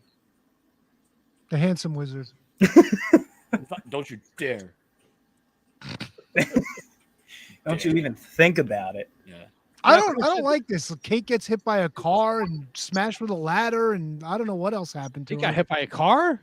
Why was there a car in the video? And why were there noodles on the street signs? I was never. Go All back right, so and that tops anything I regret ever saying. Go back and listen. Go back and listen. I'm just saying this. Nowhere in the videos or the emails was there any mention of getting hit by a car. I think Tony did it. I think Tony hit her with a car. That son of a bitch calls me old. Drizzling I could be shit. anybody. Yeah. Why would we have video footage of a car leaving like a parking lot? There's not a picture of her laying on the ground getting hit by a car. There's a picture of her laying on the ground with a ladder on top of her. I don't know how these two videos relate probably to each hit other. her with a ladder. Crown jewel. Right, but in fairness, if you look at the picture, she's laying like in a parking lot somewhere. That's a yellow line under her. So wait, all right. So I'm guessing. All right, so she could have been hit by a car and somebody threw a ladder on top of her to help her get up. That's what I'm I just suggesting. decided That's to a write- weird thing to do. Definitely not Tony on it. Well, maybe somebody felt bad that they hit her and they wanted it, they couldn't stick around. They had a meeting or something, or maybe they had to go to work. I mean, interesting. and maybe they left her a ladder to help her get up. Maybe it's like a painter. Interesting. Or maybe Kate was just afraid to take on Christian and she staged this all herself. It's completely possible. Today What if- at 5:21, gonna be late tonight. Meetings at the office, but I'll be on. That's from Tony, Shining Wizards Tony. Now, Uh-oh. I don't want to. I know where Kate lives, and I know where Tony Really? lives. So I'm just gonna say I've been here doing the show. Let's. You want me to throw it in the map quest? See how long it takes one to drive from point A to point B and back. Just saying. I was an hour and 20 minutes late for the show. I was an hour and 20 minutes late. Well, we started a little early, so you popped on a little after 8:00. Yeah, because you're always shitting on me that I hate guests, and I wanted to show our guests that that's not true at all. You were still late for him. Call me late for dinner too. I mean, what do you want me to tell you? I'm just saying maybe the meetings at the office were meetings. Not at really the meetings. They were, office. I think A lot Tony of accusing going on here tonight. No. Yeah, because you know what? It's just like the committee, right? Then They I- dictate, right? Where there's no video from the mysterious committee guy. Right? Where's he? We're getting the fax. Kevin's getting a fucking fax. He's got a fax machine. Tony's getting the emails. How do you spell committee? I got notification. I got notification from the representative of the committee. He's actually under the weather tonight, so he could not. He got hit by a car as well. Which is why I got this email sent to me. Normally that would go to him, but they had nobody else to send it to. Yeah, this is a notarized document. Committee notarized. And Kevin, I spelled both words wrong. Kevin, I have one question for you. What's that? Where did those questions come from? Committee. Yeah, but was that from my phone number? Yes or no? That's all I need to know. We'll take a look at the facts. Oh yeah, good call. Did it come Oh, from so- my number or did it come from the committee's number? So wait, you have. I didn't even know you also had a fax machine. I have a fax machine. My wife needs it for work. She's crazy. I know. My She lives in the wife. past. E-fax. My wife. E-fax. Huh? It's an Oh, e-fax. see, I wouldn't know how to use e-fax. I have no idea. I have an actual. I still pay for a landline, Christian. Do you know what that is? Yes, I still have one in my house too. All Tony. right. Tony, No, the no, committee. no, Come no. on, I'm the wrestling historian. Why wouldn't I have a landline? Tony, the committee blocked out their number. They've redacted the phone number. They don't want me to know. You just said it was an e thing. It was a fax. It was an They e-fax. redacted. You can redact that. Redacts that. Look, I don't understand. I don't know Committee's what- hitting me up on my pager right now. That's right. Yeah. That's right. Smoke. I did not. I did not want to be put in his position. I think, in all honesty, I think I fared quite well. I think I strategized to the best of my ability. And You didn't answer a question just like the last I four knew challengers. 6. I said 6, and he said 7. And This it's is- a good thing I this didn't is what- answer. This is what the committee has given us. Christian Rocco beats Kevin Rogue. Kevin Rogue doesn't answer a question. Kevin, Shining Wizards Kevin, was the only person that put up a fight against Christian Rocco on July 11th. He Wait, actually why? answered Just the because question. he answered a question, he put up a fight? Like, that's No. what it is? Put up a Because I goddamn fight. went the table and just got one wrong with the spiders and the executioners. I wouldn't have gotten that one. That one was so tough. I could see it, but I wouldn't have gotten the That's name. a fight, Tony. I don't care what you say. That That's one was a a fight. tough one. Christian Rocco beats Brendan Haney in August. Brendan Haney laid down like a fucking rug. Well, I mean, no arguments there. Now Tony doesn't answer a fucking question. This is a farce. I Yeah. hope. Listen to me, committee. Don't come knocking at my fucking door because I don't want anything to do with your bullshit. This is garbage. It's been. Let's see. Kevin beat me in March. Kevin Garifo, Shining Wizards. Kevin beat me in March. It's been 1, 2, 3, 4, 5, 6 defenses. No one's reached out to me for where's my fucking rematch? And Kevin got a rematch. Kevin Garifo got a rematch. That's right. The committee is a farce. It's bullshit. Good luck picking whoever in October that Christian Rocco is going to wipe the floor with. This is going to be a Bruno-esque run when you beat that championship. And listen, who's ever fucking responded in the comments, you don't have to respond to all right? You fucking tards. I don't know how to do that. Yeah, Oh, that's not God. me. We've been I using stopped doing StreamYard that for because a year, and you still don't know how to. You click the little tab button right here, right, and the little drop down, and you can just respond to whomever. He says you click wherever. the tab button here, like I can see what he's doing. You have the same thing on your screen, dipshit. But I don't know what you're pointing at. It's right next to where it says post a comment, and it says all. Yeah, you click that, and then like, let's say Kevin Rogue is watching on Facebook. You don't have to respond on all 3 channels. You can just communicate with him on Facebook. Fantastic. A year we've been using StreamYard. Nobody knows how to do a fucking thing. What are you going to do when I go on vacation? I know how to do stuff. Just You going I on just- vacation? I told you last week I booked the fucking cruise, dipshit. Tony, the worst. What? Well, you're the problem here. You got Wi-Fi on that boat, huh? No, I ain't paying for shit, bro. I'm going to put my feet in the sand, my ass in the chair, drink, eat, and not Ugh. fucking worry about That shit. that disaster of an ass. You're gonna put it in a chair. Don't worry about my ass. Ugh. That poor Well, chair. Christian, someone will reach out to you and let you know when your next defense is. Sounds And, good. I don't know. Hopefully, it's someone who lives in fucking California, so Tony can't fucking run them over in a car like he's Rikishi. I don't know. He was in Saudi Arabia. You know what? I Committee's got that Tony Khan money. They'll fucking fly him Yeah. anywhere on a fucking jet. I bet you they got just as much cocaine, allegedly. Thank you guys again for having me. I always love doing this. Thank you, Christian. It was fun, man. Honest to God, like I would have went for that 8, and I would have just eaten my shit. So, Well, at least you would have tried. At least you would have tried. I tried. That's the game. That's the strategy. Where have you been for the past 3 years? Jeez, dude. I've been right here waiting Using for you. StreamYard. You're clicking buttons that I have no idea where they are. Good job. Good on you, Matt Hall. Go get a haircut, you slob. I need a haircut. I said that. I know. I earlier. heard you mention it. That's why I brought it back. You need a little just for men over here too, huh? Get off my shit, bro. I found. Guess what? Facebook memories popping up today. Master, relax. Oh yeah, I got the picture too of your wife doing the double guns. Yeah. Well, I got the picture of you with your Stone Cold Steve Austin shirt on, and the shirt's the size of fucking Austin, Texas. You fucking slob. Love you too, pal. Yeah. All right, Christian. Yeah. Get out of here. Nice See you fucking guys. blanket with the map of the Lord of the Rings. It's on not it. even my house. I'm just staying here because I'm waiting for my apartment to go through. Oh, you're just fucking squatting at the champ. I am. I'm homeless right now. Why I'm doesn't the trying to. committee? How about the committee puts the champ up in some fucking nice? I know, right? What's Listen, going it's on? not my fault. He thinks he's fucking Captain Jack Sparrow over here. What are you looking for? Fucking This isn't booty? even my room. I'm just crashing on somebody's couch. Looking for me booty. Is this even a map to something? It's the You road to can't hear me. nowhere. He's over there. Rip it I don't down. know I'm if sure. it's like to a show or something. There might be something behind this wall, like Al Capone's fucking safe. He fucking can tell you when the title in 1991. He can't read the fucking writing on the blanket. I don't know what this is from. It's like, I don't know, Pirates of the Caribbean something. That's what I'm trying to figure out. There's over here. He's got Middle Earth. Well, maybe Kate gets to get her shit kicking next month as scheduled. So who knows? We'll have to see what the committee says. The fucking A whole lot of stuff to digest here. Yeah, a whole Can I lot, promote dude. something real quick?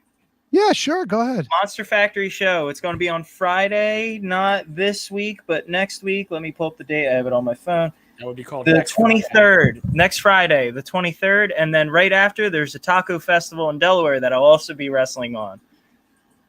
Don't eat the tacos before you wrestle, or you might shit your pants. Oh, afterwards, I got a great story about that. I'll promise I'll be super quick. They made me do the pepper eating contest, and I couldn't finish them all. So they wanted to punish me. So they made me eat the other people's peppers.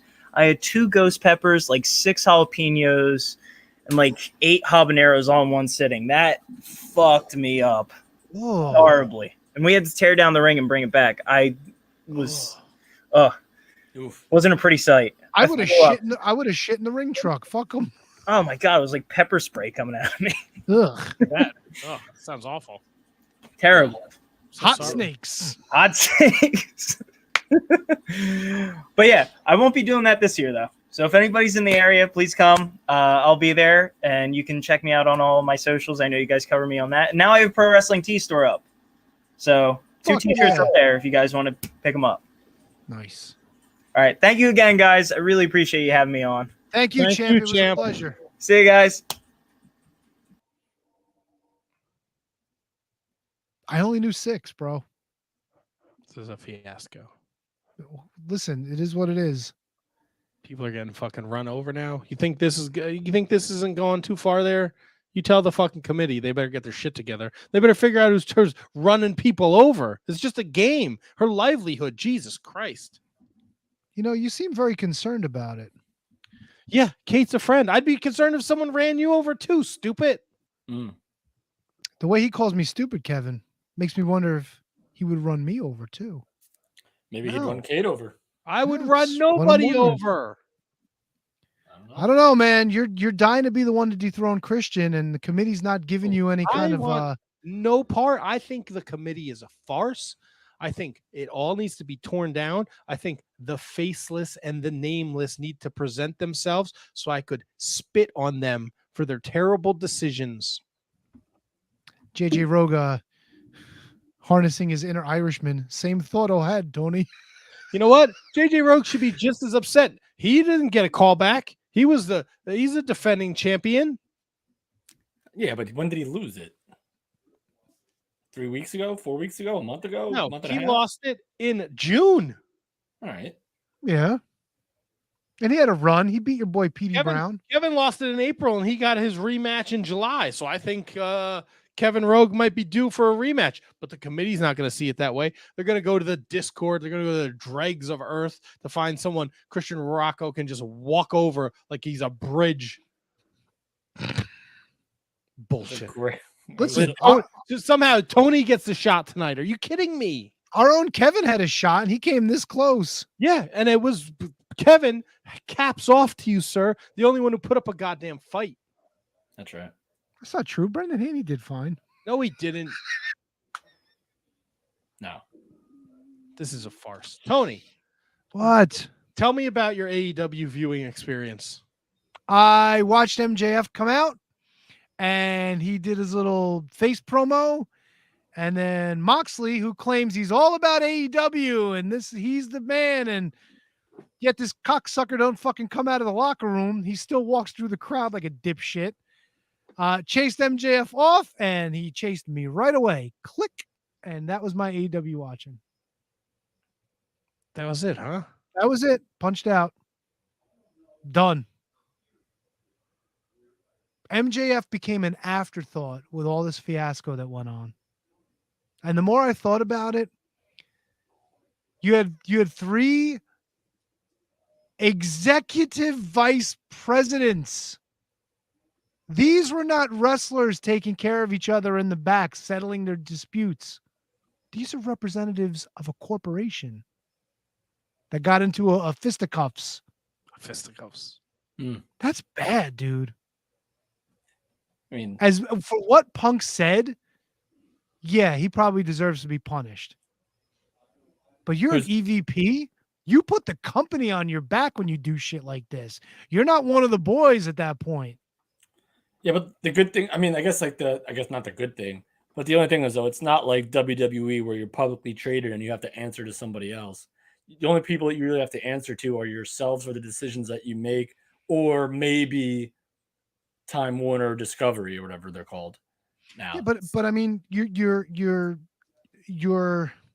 not just Kenny Omega anymore. You're Kenny Omega, right? Representative of All Elite Wrestling, right? So you suspend them, which they did. You lose your. I'm not saying they're right at all. Kenny Omega and the Bucks, if what was reported is true, are out of their minds. Well, that's the other thing too. Like, did they go back there and were they just talking shit? Did they escalate the situation? Like, we don't know for sure. Yeah.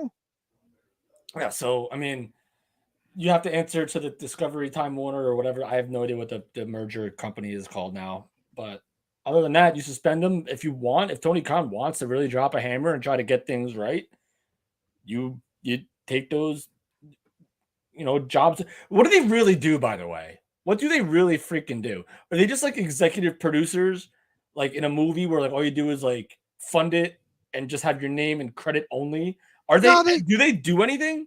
They probably have Tony Khan's ear. Like, I know Kenny Omega is also the one involved in booking the women's division. At least he was. I know that was his thing. Plus he's in the video game development. That's part of his role. Yeah, but you don't got to be EVP. You don't got to be an EVP to do that. No, but sometimes in corporations you want to put somebody above everybody else. Like you're telling me that like Tony Khan, with the advice of Tony Schiavone, Sanjay Dutt, he named all these guys as part of the company now too. Yeah, like Tony Schiavone, Sanjay Dutt, Papa, QT Marshall. Like you don't have enough there they might not need Kenny and the Bucks. I mean, I don't know. Maybe the Bucks and Kenny are way more involved than I have any idea about. That's a fair point. However, regardless of what they do, they have a title as a representation of the corporation. So what they do is what the company does. Oh no, I'm with you.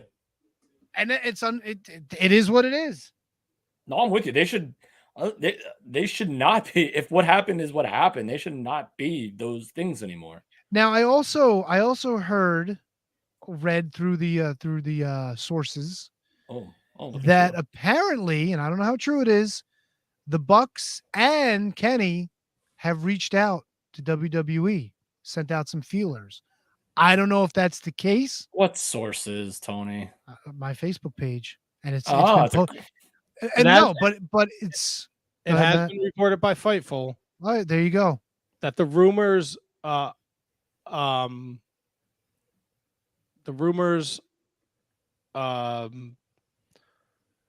may or may not be true. People are digging into it. No one has an answer, but it's been put out there as a possibility that they're not looking to leave now, but when their contract expires, and I've only heard the Bucks, I haven't heard Kenny, that they've that maybe they're looking to see if there's any interest. And look, when you say Kenny Omega, when you say Bucks to WWE, NXT would be the perfect place for them. They're guys with name recognition. Triple H always had, NXT be just a little bit different. I mean, you know, JJ Rogue Yeah. may or not be true. Damn, hard-hitting news. I read the email and they deleted it, so I don't want to misquote somebody. And then Tony, to your point about NXT, there's no chance they go to NXT. If they're coming in hot on the top show. I mean, it's no, possible. there's absolutely there's nothing. Nothing. If Dexter Loomis is coming in on the hot show, yeah, but Dexter Loomis is also a work in progress. But he's on the top show. And the Young Bucks are not a work in progress. Well, I'll say this again. If the Young Bucks are coming into WWE, they are debuting on Raw. But Adam Cole was not on one of the main shows. Kyle O'Reilly and Bobby Fish were not on one of the main shows. They're not coming from AEW. They were coming from ROH when NXT was totally different than it is now. Fair enough. Yeah. So if the Young Bucks come into WWE like in a year or 2 years, they're going to the dance, baby. JJ Rogue. People said the same thing about Owens and Joe, and they both went to NXT. Thank you, handsome Kevin. No, that doesn't hold merit now because it's a different world. It's a different world right now. Owens and Joe came from Ring of Honor and TNA. All right?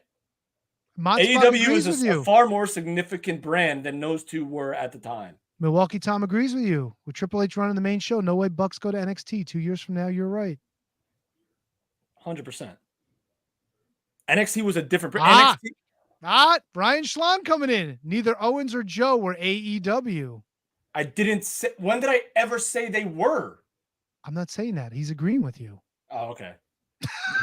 Relax, Kevin. Fuck. No, he made it. But he was like, I got a point. Because Tony's reading the chat. Take a breath, dude. What was that? I just threw the pen. And me? Gonna need that back. I think he just threw it. Kevin thinks Christian Rocco cheats and he hates me for sticking up for him. I think he always has heat with you about something. It kind of seems that way. Holy guacamoles. Spicy. Yeah. I'm good. The only thing I watched from NWA this week was Allison Kay challenging Camille, and they went to a time limit draw. So there's that. Tony, what were your thoughts on, because I watched both NWA shows this week. What were your thoughts on Billy Corgan coming out and saying in front of like the NWA Power crowd that he had two favorite matches, or maybe paraphrasing, his two favorite matches both involved Camille? Did you see that? I didn't see it, but you know what? From NWA 74, he said his two favorite matches involved Camille. You know what? If he said that, I can't argue against it. She did have two great matches. And they were both different stories. You know? I just thought it was a weird thing to say on TV. Well, maybe I love Camille, and I love what they do over there. I love the whole one-time champ gimmick. I love that gimmick to death. Yeah, because I watched the Camille Allison Kay match. I'm still waiting for the shoe to drop with Tom Latimer. I'm still waiting for that to happen. Tony, is Odinson Odison's gonna be a top guy, eh? So I don't know where what's his nuts is. Paro. Yeah, sorry about that. Yeah. What's that? Oh, Matt. Yeah. I went Canada for a second. It took about 4 seconds for me to get that one. Yeah. But like I just noticed like Odison was in that last thing with the tax flip, and then he goes at it with Nick Aldis. What is this breaking news? What do we got? We have breaking news. If this is from the committee, we gotta curtail this. We have new WWE Women's Tag Team Champions. Sasha and Naomi?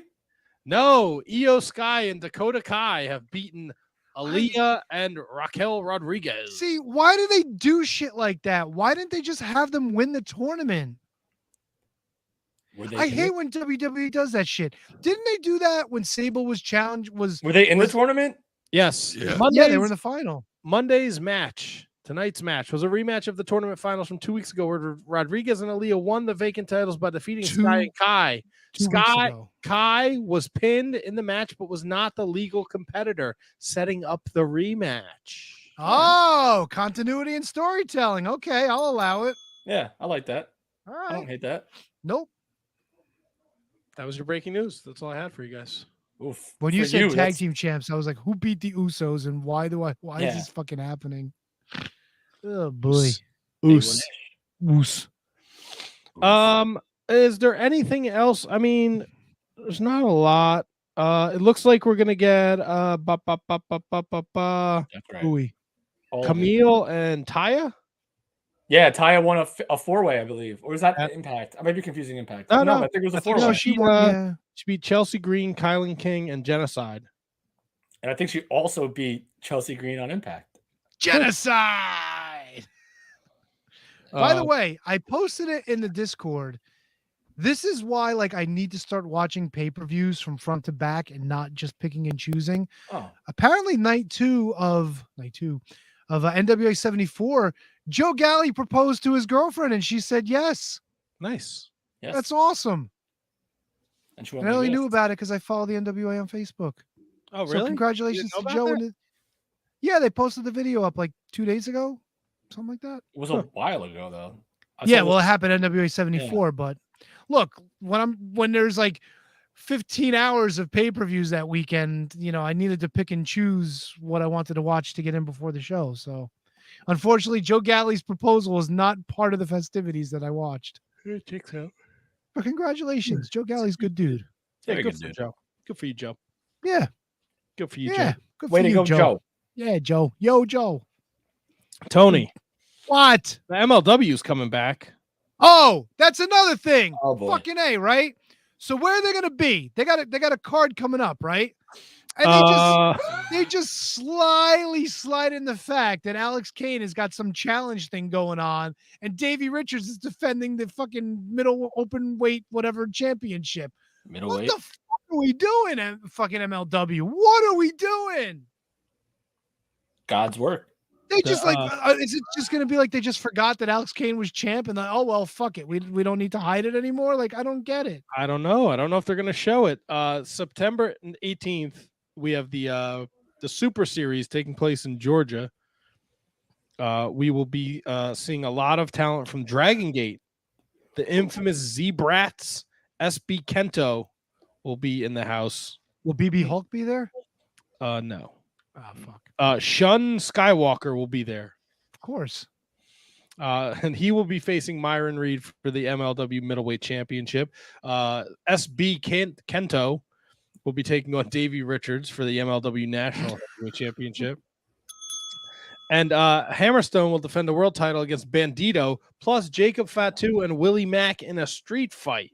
I like the How Mac. did that happen? I don't know, because I'm still waiting for the Battle Riot tapings to show up on my YouTube so I can destroy those things. Because I don't think we have a new. Let's go to YouTube. Nope. Not yet, right? No None new yet. MLW. Nope. Isn't that a shame? MLW Fusion. When's the big return, guys? Oh man, I can tell you right now. Let me have it. I have it right here. Hold on. Did it come through the fax machine? Yeah, that's right. I got to check the. Oh, I unplugged it by accident. God, the last thing they put there was Hammerstone Holiday. Jacob Fatu, Maz Kruger, Weapons Okay. of Mass Destruction match. Isn't Hammerstone hurt, or have these already been taped? No, I don't know. He's set for September 18th to defend the title. I thought it was hurt. Yeah, the last thing we got was the teaser. Willie Mack is coming to MLW. Jeez.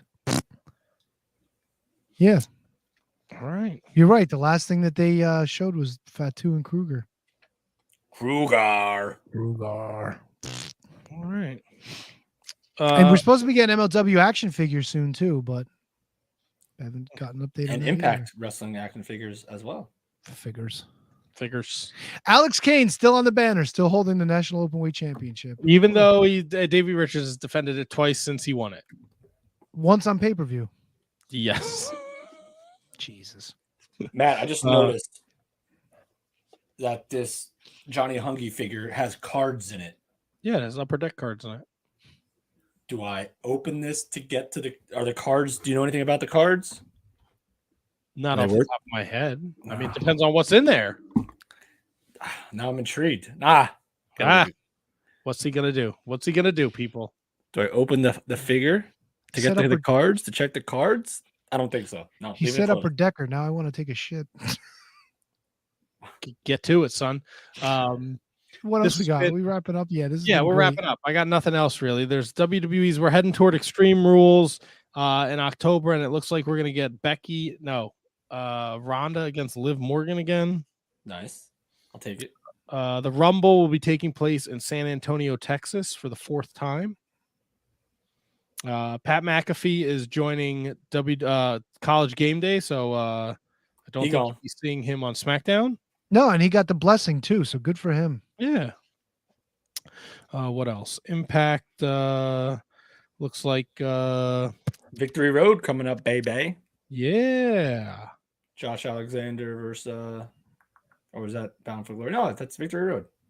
Eddie Victory Edwards. Road. We have Steve Macklin versus Sammy Callahan versus Moose in a barbed wire massacre match. That's right.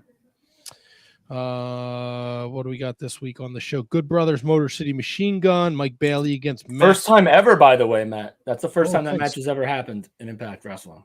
Mike Bailey defends his X Division title against Mascara Dorado, who I think was Grand Metalik. And Killer Kelly takes on Alicia. I'm not impressed. This is gonna sound really mean. Do it, Kevin. Break somebody's heart. I'm not impressed. I don't like Killer Kelly. All right. She like there's Is so that many. Kelly- is that Kelly Cross? It's not Kelly Klein. No. Oh, it's not old Donut Belly. She just doesn't look like a threat that they build her up to be. I don't know. Just Is she a killer? maybe?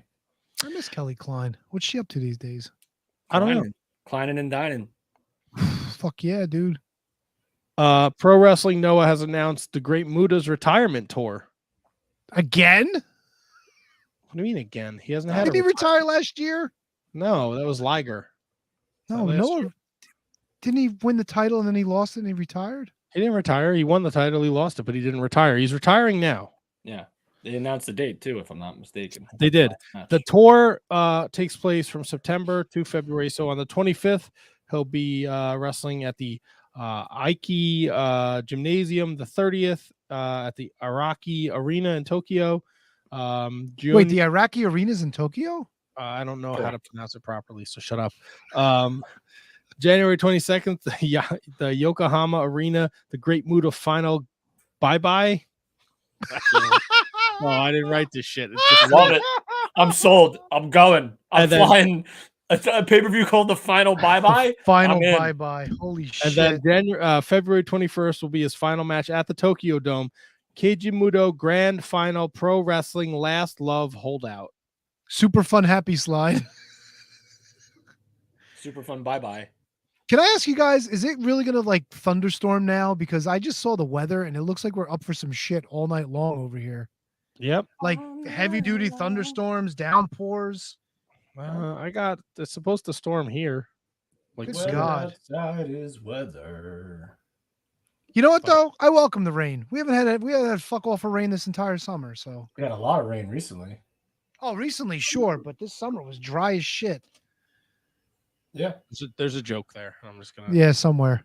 Right there. dry, dry, dry. Maybe Vagina. Muda's like the super happy dry. Super happy, dry. You love to Oh, hear. brother. You love to hear about it. All right. Well, next week, the Rhino, Clark Connors, he will be joining us. Ryan Schlong will be sitting in for that interview, and that's what the perk he picked for being a Patreon supporter and winning the September drawing. Can we all leave in the middle of the interview and just leave Ryan there? Probably not something you should have said on air because Ryan does listen. So I mean, He it ain't would have listening. been a very funny idea. Don't forget. He's got a lot to worry about for Wednesday. He's not me. Kevin's got a top 5 next week for us. Fuck yeah, dude. And we have special thanks to Landon Hale. Ryan Sullivan, I heard that. Good. Yeah, so we'll be back next week, episode 603 next week. Remember, if you enjoy this, if you enjoy what we do, please spread the love, tell your friends, check us out at Wizards Podcast. Facebook, Twitter, Instagram, Twitch, all those wonderful avenues. Follow, rate, review, subscribe. And check us out. We got Clark Connors next week. We got Black G's at the end of September. We're working on something huge for October 3rd.